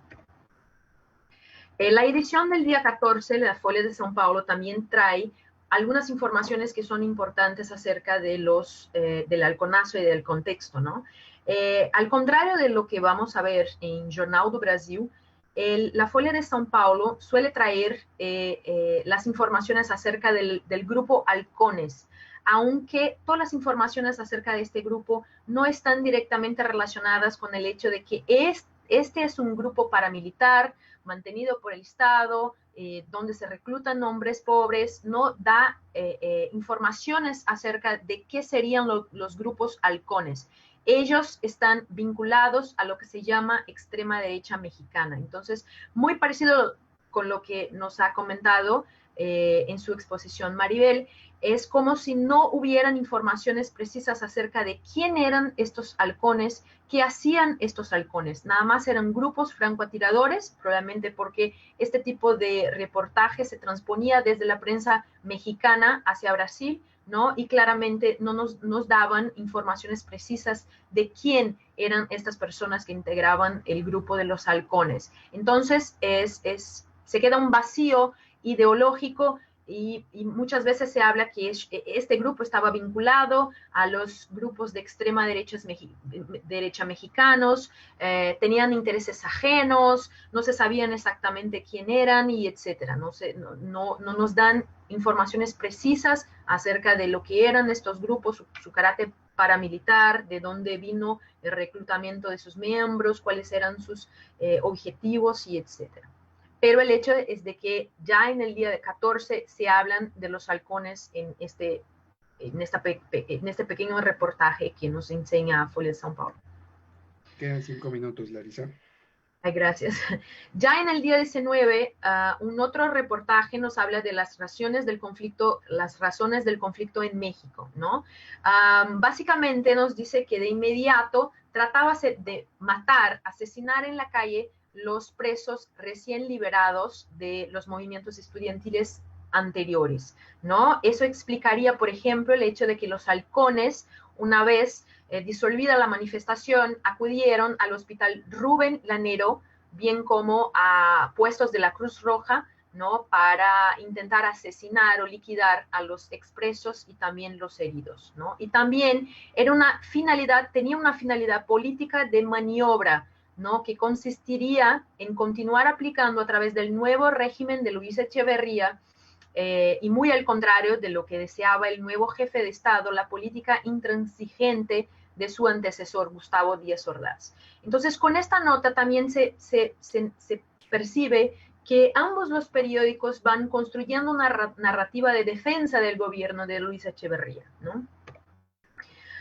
Y esto está confirmado por otras notas como esta del día 17 de junio, en que se destaca una declaración de Carlos Fuentes, muy distinta, que buscó construir Echeverría en relación a su antecesor. Y en esta nota se dice cómo en el contexto de la destitución tanto del alcalde de Ciudad de México como del jefe de la policía, las cuestiones que estaban relacionadas con los hechos del halconazo, ¿no? Entonces Carlos Fuentes sale a la prensa a hacer una defensa de Echeverría. Y justamente esto fue, o sea, el apoyo de algunos intelectuales al gobierno de Echeverría ha sido comentado por el doctor Lorenzo Meyer hoy en su testimonio en la FEMOSP, ¿no? Cuando estaba siendo acusado de una presunta responsabilidad por los hechos de 1968, y Carlos Fuentes también continúa saliendo en su defensa. Bueno, ya el periódico de Brasil, así como Folha de São Paulo, también es un periódico de tendencia liberal conservadora, ¿no? Aunque muchos momentos de la dictadura se distanció, ¿no?, de la censura y también del golpe 64, hizo muchos editoriales críticos y etcétera. Pero en estos periódicos que consulté, en este pequeño periodo, se nota que el Jornal de Brasil estaba en un momento de reflujo en su posición crítica, muy probablemente porque a lo largo de este tiempo se aplicaba el acto institucional número 5 y también porque la persecución, las amenazas y la vigilancia, también la censura de las redacciones de los periodistas y editoriales estaba mucho más aferrada que en los años anteriores, ¿no? El Jornal de Brasil suele hacer un acompañamiento en los hechos mucho más largo que Folha de São Paulo. Por ejemplo, empieza el 2 de junio con una nota acerca de los sucesos, de los hechos que involucraban la huelga de estudiantes en la Universidad de Nuevo León, ¿no? Y también todas las exigencias en torno a la cuestión de la ley orgánica, el apoyo que estos estudiantes recibían desde también un nuevo movimiento estudiantil que se rearticulaba desde Ciudad de México, ¿no? El 11 de junio, no obstante, sin embargo, el Jornal de Brasil suele hablar del conflicto entre los estudiantes y la policía, dando la impresión, caracterizando este conflicto como un conflicto que fue causado por los estudiantes, evidentemente, aunque estos no estuvieran tan relacionados con los hechos, porque ahí habían porristas, habían infiltrados y etc., ¿no? Pero también habla de su diversión y vincula este tipo de noticia junto con la noticia de que el México había detenido en aquella fecha algunos miembros del movimiento armado revolucionario, haciendo sus protestas de manera pacífica, con la existencia de subversivos, de delincuentes, de pandillas, de guerrilleros y etcétera, para hacer todo un contexto narrativo que evidentemente suele defender, ¿no?, aquel tipo de narrativa que va a criminalizar y que va a responsabilizar las fuerzas disidentes, la izquierda y etcétera.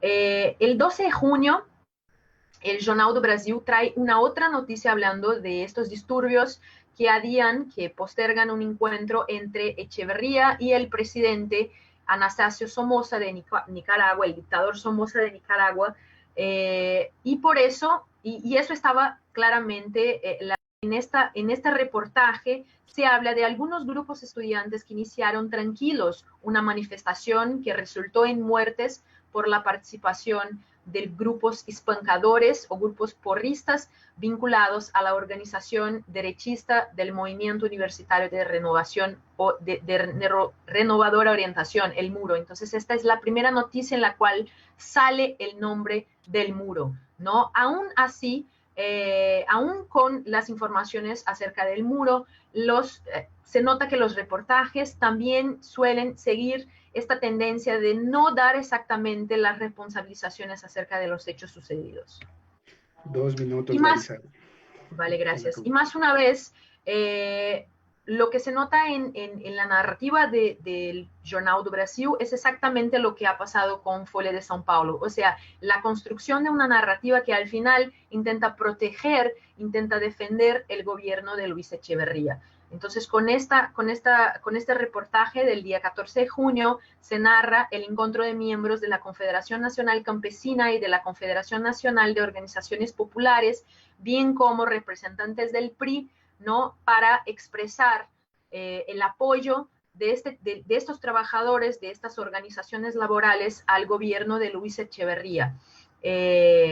Desde parte de los trabajadores se dijo que era necesario atribuir las responsabilidades por las muertes de los estudiantes, que en general eran causadas por organizaciones terroristas vinculadas a la derecha. Pero desde el Estado, desde PRI, ¿no? Se dijo que era necesario hacer responsables las fuerzas que causaron las muertes y que también era necesario respetar las instituciones, ¿no? A este contexto en que Echeverría hace absolutamente de todo, y ahí tiene claramente una ironía de mi parte para contener y la anarquía de las protestas de los estudiantes y etcétera, y también intenta llevar adelante a cabo las investigaciones que han destituido tanto el alcalde como el jefe de policía de la Ciudad de México. Y por último, quisiera comentar acerca de un párrafo que está aquí en este reportaje del 17 de junio, en que dice que por primera vez este periódico cita el grupo de los halcones, pero dice: la prensa mexicana afirma que el grupo armado Halcones, organización de jóvenes que ha empezado los choques con los estudiantes en la semana pasada, era mantenido por la alcaldía, ¿no? Tenían llegado al local de los disturbios en carros de la administración, investigaron en contra de los estudiantes sin que la policía interviniera. Entonces, aquí se nota también que hay algunos reportajes y algunos párrafos que el periódico avanza en una crítica en relación a quién deberían haber sido responsables por la violencia y la represión en contra de los estudiantes, ¿no? Pero en general, los dos periódicos suelen hacer un discurso de defensa del gobierno de Echeverría, y por eso también no traen informaciones muy precisas de quién serían los halcones y exactamente cuáles serían las filiaciones ideológicas o políticas de este grupo y por qué exactamente causaron la violencia en contra de los estudiantes, ¿no? Y por último, cerrando mi contribución, el halconazo de México en Brasil es muy conocido porque desde 2018 la película Roma, que trae este episodio, aunque de una manera muy metafórica y también utilizando ahí, hubo una recepción muy positiva de la película, fue vista en varias salas de cine, también hubo muchos accesos en la plataforma de Netflix y también muchas discusiones acerca de este periodo en ambientes universitarios, intelectuales, académicos y etcétera. Entonces, mucho del halconazo en Brasil se conoce por el hecho de que Roma ha suscitado las discusiones acerca de este episodio. Entonces, esta es justamente un reportaje que sale en la edición de 30 de diciembre de 2018 del periódico Folha de São Paulo, en que se presentan 6 imágenes reveladoras sobre una época, o sea, sobre el contexto mexicano en la película Roma. En este reportaje está explicado, aunque muy superficialmente, qué ha pasado en el 10 de junio de 1971. Además, también el periódico Jornal do Brasil, edición de 25 de febrero de 2019, trae también un reportaje acerca del desempeño de Roma en el Oscar y también habla un poco de lo que ha sido el halconazo mexicano. Y por último, un reportaje de BBC que fue publicado en 19 de diciembre de 2008, en que se traen 5 preguntas para entender la aclamada película de Alfonso Cuarón, ¿no? Y la quinta es justamente qué fue la masacre de Corpus Christi, qué fue el halconazo, ¿no? Entonces, en Brasil esta película tuvo una adhesión muy significativa y por lo menos en los ambientes universitarios, académicos, ha suscitado una serie de debates alrededor de qué fue la masacre y comentarios. Muchas gracias. Muchas gracias, doctora Larissa Riverti, por tu participación. Es muy interesante ver cómo desde la prensa en Brasil sigue los acontecimientos del halconazo y cómo lo narra, ¿no? También tiene una cierta mirada particular y una cierta interpretación que me parece que es muy importante analizar y que tú destacas de forma brillante en esta intervención. Bien, tenemos unos minutitos, unos 20 minutos para dialogar con el público que está siguiendo esta transmisión a través de nuestro Facebook, y nos han llegado algunos saludos que voy a transmitir. Verónica Garduño nos manda saludos, y lo mismo Elsa Martínez. Un gusto y muchas gracias por seguir esta transmisión. Yo quisiera hacerles una pregunta en particular a toda la mesa. También incluye también a Joel, que si bien él no nos habló en su intervención de la prensa, creo que me parece que es importante que nos dé su punto de vista y se las comunico en este momento. En general, ¿ustedes qué consideran, qué papel juega la prensa en el estudio de los movimientos sociales? Sabemos que la prensa siempre va a ser una fuente parcial, que tiene sesgos ideológicos de acuerdo a sus líneas editoriales y de acuerdo con los dueños de los medios que ponen el capital para que estos medios circulen. Pero, ¿cómo puede ser usada la prensa para el estudio de los movimientos sociales y en particular de los movimientos estudiantiles? Empezamos en igual orden, Joel, nos seguimos con Juan Manuel, Maribel y cerramos con Larisa, por favor.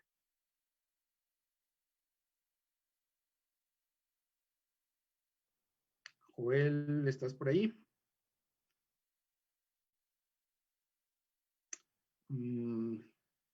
Me parece que no está Joel. Juan Manuel, si nos puedes dar tu punto de vista, por favor. Claro que sí. Para mí, la prensa considero que sí puede ser un documento que nos permita estudiar estos movimientos sociales. Y porque, como se ha visto, se vio en esta mesa con las distintas ponencias de la doctora Maribel y de la doctora Larisa, pues básicamente es eso, ¿no? Nos permite ver cómo se representaban estos movimientos sociales por parte de los intereses de tanto los directores de los diarios, las cercanías y alianzas que tuvieron con las autoridades, con ciertos personajes políticos, y pues también nos permite ver cómo se plasmaban estas representaciones a través de las distintas formas de la prensa, ¿no? A través de las notas, de las columnas, de los editoriales, de las fotografías, inclusive también cómo se diferencia estas representaciones con otros diarios, como lo vimos con la ponencia, creo que de la doctora Maribel y de la doctora Larisa, cómo se comparaban entre los mismos diarios y qué diferencias tenían. Ahí, por ejemplo, me llamó la atención cómo se utilizó una misma fotografía para destacar el jueves de Corpus y qué sentido se le dieron entre una fotografía entre el Excelsior y entre, creo que el caso de la prensa, y cómo también, creo que también, no estoy muy seguro, esa misma fotografía se utilizó para el caso de Brasil. Entonces nos muestra cómo para esos significados, esos discursos que se le dieron a un mismo movimiento social, a un mismo suceso, pero cuáles fueron las diferencias entre esos discursos y esas narrativas que se construyeron en torno a ese movimiento. Bueno, sería todo. Gracias, Juan Manuel. Maribel, por favor. Sí. Bueno, yo creo que el papel de la prensa en cuanto qué papel juega, no sé si esto que era un poco la primera pregunta, pues yo creo que la prensa también nos puede dar esta idea de la batalla por los corazones y las mentes, ¿no? Que estaba tan en boga en la Guerra Fría y que sigue, ¿no? Con otros matices. Entonces vemos también cómo se intenta moldear la opinión pública a través de diversos medios, ¿no? Tanto de titulares, como estas columnas editoriales, como estas caricaturas, como estas opiniones o estos desplegados. Por otra parte, nos refleja también relaciones de poder. No todas las personas tenemos la posibilidad de mostrar nuestras declaraciones en la prensa. Entonces, los discursos que vamos a ver en la prensa, al menos en estos años, nos van a permitir también ver voces autorizadas y qué discursos estaban autorizados. Por otro lado, pienso que cómo puede ser usada, yo creo que la prensa puede ser esta fuente primaria que nos refleje, ¿no? Los discursos propios de una época, que nos refleja informarnos, pero las repercusiones que tienen o la construcción de los discursos que vienen atrás vienen con una información, ¿no? Algo un poco como lo que decía Juan Manuel, simplemente checar las fotografías y ver las notas al pie, cómo nos están reflejando los eventos, cómo están adjetivizando y cómo esto pues igual puede repercutir en la visión de la población. Entonces, bueno, creo que por ahí iría mi respuesta. Muchas gracias, Maribel. Larisa, por favor. Bueno, gracias por la pregunta, Miguel. Bueno, yo creo que la prensa juega un papel definitivo en la cuestión de la conformación del poder de los gobiernos, ¿no? Controlar la opinión pública es controlar el nivel de poder que un gobierno puede ejercer hacia una población o un grupo político específico, entonces manejar las narrativas que desde este mismo gobierno deben influenciar esta opinión pública. Y esto lo estamos viendo muy recientemente, muy ahora en Brasil, con todo el manejo de la opinión pública que se hace desde el gobierno de Bolsonaro, ¿no? Atacando la prensa tradicional y haciendo acuerdos con lo que antes eran medios de comunicación de baja amplitud, ¿no? Para manejar la opinión pública y también para construir evidentemente mentiras y también manipulación de esta opinión. Entonces yo creo que a lo largo de toda la Guerra Fría, con todo el cierre de gobiernos, sobre todo en América Latina, y también con toda la influencia que ha ejercido los discursos desde Estados Unidos en contra de los comunistas y etcétera, se utilizó mucho la prensa, ¿no? Para influenciar esta opinión pública en contra de movimientos sociales, para crear la imagen del enemigo interno, ¿no? Y para justificar también todos los hechos de violencia en contra de estos mismos grupos, ¿no? Y eso está muy evidente, por ejemplo, cuando recurrimos a la prensa mexicana y cómo se notició el 68, ¿no? Y cómo se notició el 71. Creo que Maribel fue muy precisa en su presentación. Y esto también ha pasado en Brasil, porque a lo largo de todo el periodo militar, muchas de las informaciones acerca de la represión, de las operaciones que eran clandestinamente hechas en contra de los movimientos sociales, toda la persecución de los movimientos guerrilleros, las violaciones de derechos humanos fueran ocultadas de la prensa brasileña. Y por eso actualmente es tan fácil imputar en la mente de la gente o entonces en los corazones de las generaciones más viejas y también de las más jóvenes, que en este periodo hubo una época de oro, porque toda la información, toda la verdad histórica está oculta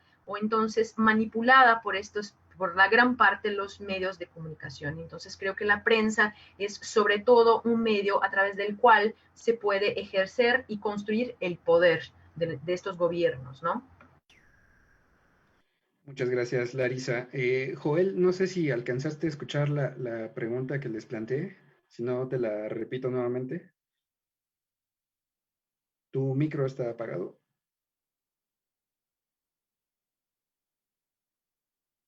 No, no alcancé a escucharla. Les comentaba, a manera de pregunta general, ¿qué papel juega la prensa en el estudio de los movimientos sociales como fuente de información y en particular de los movimientos estudiantiles? Yo considero que la prensa, independientemente del tipo de prensa que sea, sobre todo, por ejemplo, la prensa sonorense que yo he estudiado, precisamente yo tengo un trabajo sobre los días posteriores del 2 de octubre, tratado por la prensa sonorense, ¿no? Donde la posición ideológica es completamente hacia la derecha, la no comprensión de lo que estaba sucediendo y a través del miedo al comunismo sobre todo, empezar a organizar todo un moldeo de la opinión pública y sobre todo desacreditar al movimiento. Pero para nosotros que nos interesa el estudio de los movimientos son fuentes, digamos yo, imprescindibles, ¿no? Porque de alguna manera habría que decodificarlas y darle otra lectura, ¿no? Pero lo que son las imágenes fotográficas, lo que son las caricaturas, ¿no? Y lo que son las notas, incluso hasta digamos, lo que estaban pasando en los cines en ese tiempo, pues, ¿no? Lo que pasaba en el teatro, lo que pasaba, los eventos culturales que se abordaban, pues nos dan una idea de la época, del sentido de la época, claro, mirada tras los lentes de los editores, que no necesariamente eran gente progresistas, al menos aquí en Sonora en este tiempo, ¿no? A lo contrario, eran completamente sesgados, ¿no? Hacia algunos periódicos con una visión desde la izquierda, desde la derecha, perdón, recalcitrante, ¿no? Debo decir que aquí en Sonora, precisamente en esos tiempos, en los 60s, en los 70s, y sobre todo en el auge del movimiento estudiantil, o de esos dos momentos del movimiento estudiantil en la Universidad de Sonora, el del 67 y el de los 70s, pues, y sobre todo en los 70s, cuando surge la izquierda organizada, las lecturas marxistas le proponían asideros ideológicos a los estudiantes para poder guiar su estrategia política. Se da también la derecha orgánica, ¿no? Estructurada, un grupo del orden universitario. Fue una expresión de la derecha, pero muy bien organizada, muy bien financiada, muy bien entrenada. Eran grupos de choque, pero también eran grupos que daban la discusión ideológica, ¿no? Que hablaban acerca de las enseñanzas digamos, intelectual de derecha que trabajó en periodos con el Salvador Borrego. Salvador Borrego escribió libros enteros donde justificaba la postura de la derecha, incluso hablaba que a los trabajadores, en lugar de ser proletarios, debían ser propietarios. Tenían unas ideas económicas muy sui generis, pero sobre una argumentación de derecha, anticomunista completamente. Bueno, volviendo a tu pregunta, pues decir eso, yo creo que la prensa, el análisis hemerográfico, yo digo que es muy importante, sobre todo en asuntos que tienen que ver con la historia del tiempo presente, ¿no? Con asuntos de hará 50 años para acá y cosas así. Muchas gracias, Joel. Tenemos ya unos breves minutos para concluir. Solo quisiera comunicarles rápidamente unas preguntas del público, a ver si nos dan un brevísimo tiempo para darles respuestas. Elisa Martínez le pregunta a Juan Manuel, ¿qué tiraje tenían los bocetos? ¿Qué impacto en la sociedad? ¿Qué impacto tenía en la sociedad estos bocetos y caricaturas? ¿Y dónde podría consultar libros sobre caricaturas y bocetos del 68 y del 71? Y Roy Medina por Facebook también para la doctora Larisa. ¿Cuáles pueden ser las causas por las que se comenzó a tratar el halconazo en Fola de Sao Paulo a partir del 12 de junio y no antes? Tenemos 6 minutos para concluir y al final, si nos pueden dar un comentario de cierre, se los agradecería mucho. Bueno, Manuel, por favor. Respecto a las preguntas sobre publicaciones o libros que sean sobre caricaturas del 68 y 71, hasta la fecha desconozco sobre el 71, pero sobre el 68 conozco el trabajo de Agustín Sánchez González. Él escribió un libro que se llamaba El 68 en monos, en el que recuperaba los trabajos de algunos caricaturistas de la Ciudad de México sobre este movimiento del 68. Y sobre qué tiraje y qué impacto tuvieron estos bocetos, sobre el tiraje desconozco el dato, pero sobre el impacto me imagino que sí pudieron haber tenido algún grado de impacto, ya dado que este diario, El Sol de San Luis, era, junto con el Heraldo, las únicas opciones que había en cuanto a prensa para la capital potosina. Y inclusive el propio José Luis Sandoval, uno de los dirigentes estudiantiles, en un libro que sacó posteriormente sobre movimientos de este movimiento, él mencionaba ese papel de la prensa, que básicamente la campaña que se hacía, la estrategia que se hacía desprestigiar este movimiento, y que en algunos casos influyeron a algunos estudiantes para que en algunas escuelas se retornara a clases. Sobre todo también destacaba la labor de los comités de regreso a clases que algunas escuelas habían formado y que en algunos casos se habían dado, por así decirlo, se ha tenido un éxito, por así decirlo, relativo más o menos.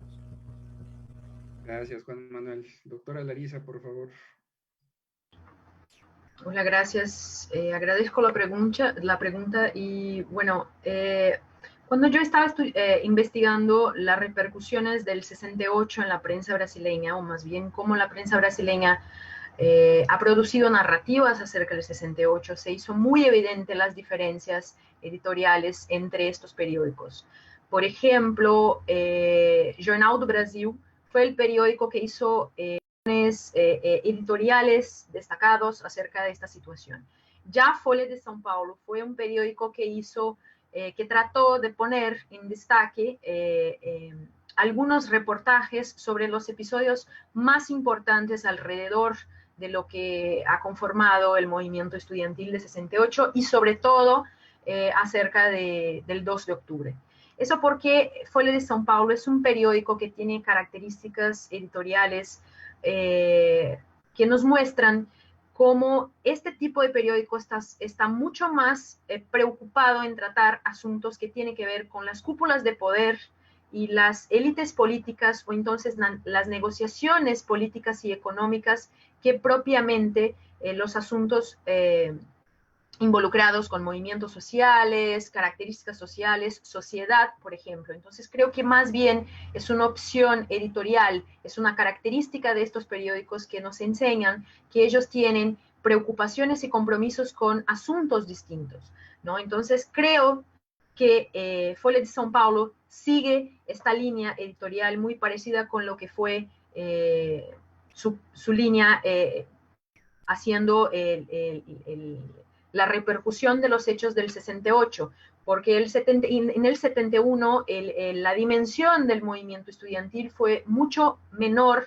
que si comparada con el de 68. Entonces, para llegar hasta acá, creo que los editores del periódico no pensaban que este era un tipo de asunto que iba a lograr mucha repercusión en la sociedad. Entonces son pequeñas notas, pequeños reportajes informativos que también destacan algún tipo de línea editorial, pero que no profundizan las informaciones acerca de esos sucesos, ¿no? Entonces, más bien creo que eso está vinculado al hecho de que Folha de São Paulo desde siempre ha sido un periódico muy repercutido por las altas esferas del poder político y también económico. Y esto tiene que ver también con la familia que ha fundado el periódico y cómo él se ha construido a lo largo de las décadas anteriores. Ya el Jornal do Brasil es un periódico mucho más antiguo, viene de fines del siglo XIX, entonces suele conservar una especie de independiente del régimen en el poder.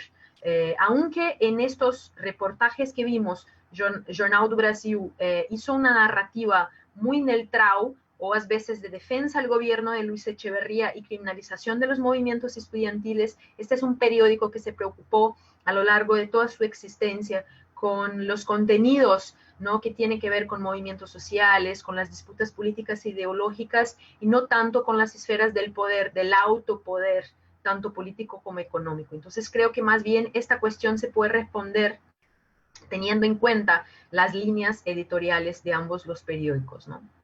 Muchas gracias, Larisa. ¿Nos puede regalar ya un breve comentario, brevísimo comentario ya para cerrar esta mesa? Empezando por Joel, por favor. Pues nada más agradecerles a ustedes que organizaron este evento, y bueno, a todos los que estamos participando también, que hemos hecho eco. Pues pasamos por un momento donde se suspendieron todo este tipo de eventos, entre muchas otras cosas más, por la pandemia. Entonces, como que ahora vamos volviéndonos otra vez a encontrar, a buscar, a platicar. Y bueno, foros como este son muy importantes. Pues gracias. Gracias, Joel. Juan Manuel, por favor. Pues nada, de igual manera, como comentaban anteriormente, agradecer sobre todo por la organización de este tipo de eventos, donde se da el espacio para participar y para poder conocer un poco más perspectivas sobre un tema que todavía hasta la fecha de hoy, pues en algunos sectores todavía es polémico, ¿no? El jueves de Corpus. Y pues nada, pues sería todo más que agradecer la oportunidad y la oportunidad de conocer también interesantes trabajos sobre esta parte de la prensa y de otros movimientos, tanto a nivel internacional como regionales. Gracias a ti, Juan Manuel. Maribel. Bueno, pues también agradecer la participación de los colegas, la participación de la gente que nos está escuchando, y subrayar la importancia, ¿no?, de haber dedicado este espacio a la conmemoración de este terrible evento. Me parece que es muy, muy importante mantener esta memoria viva.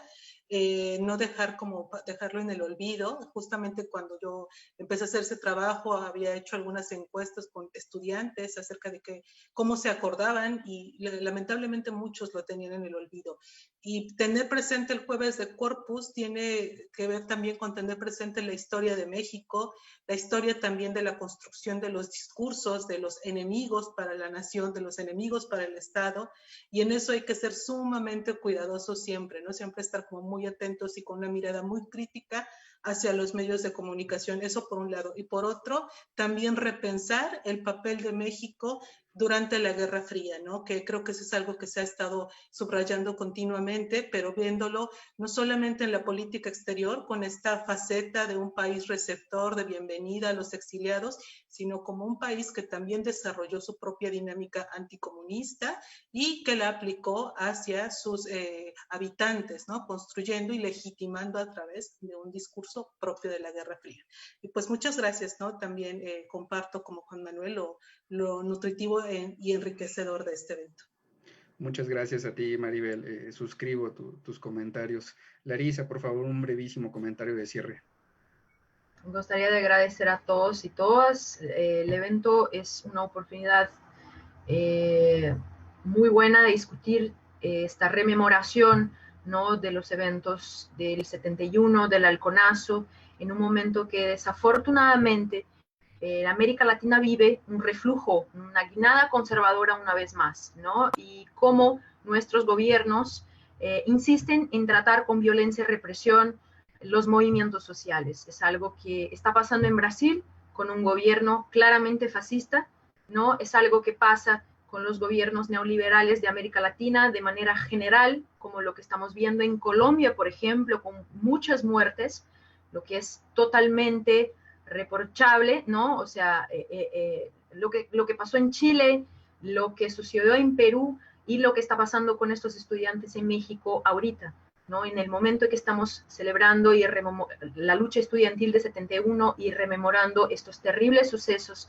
esta terrible represión que se ha repetido a lo largo de la década de 70 en contra también de los movimientos guerrilleros, ¿no? Entonces, es una oportunidad de discutir y traer para el presente este pasado que permanece pendiente de resolución y de discusión, no solo entre nuestros espacios académicos, pero también con una amplia participación de la sociedad.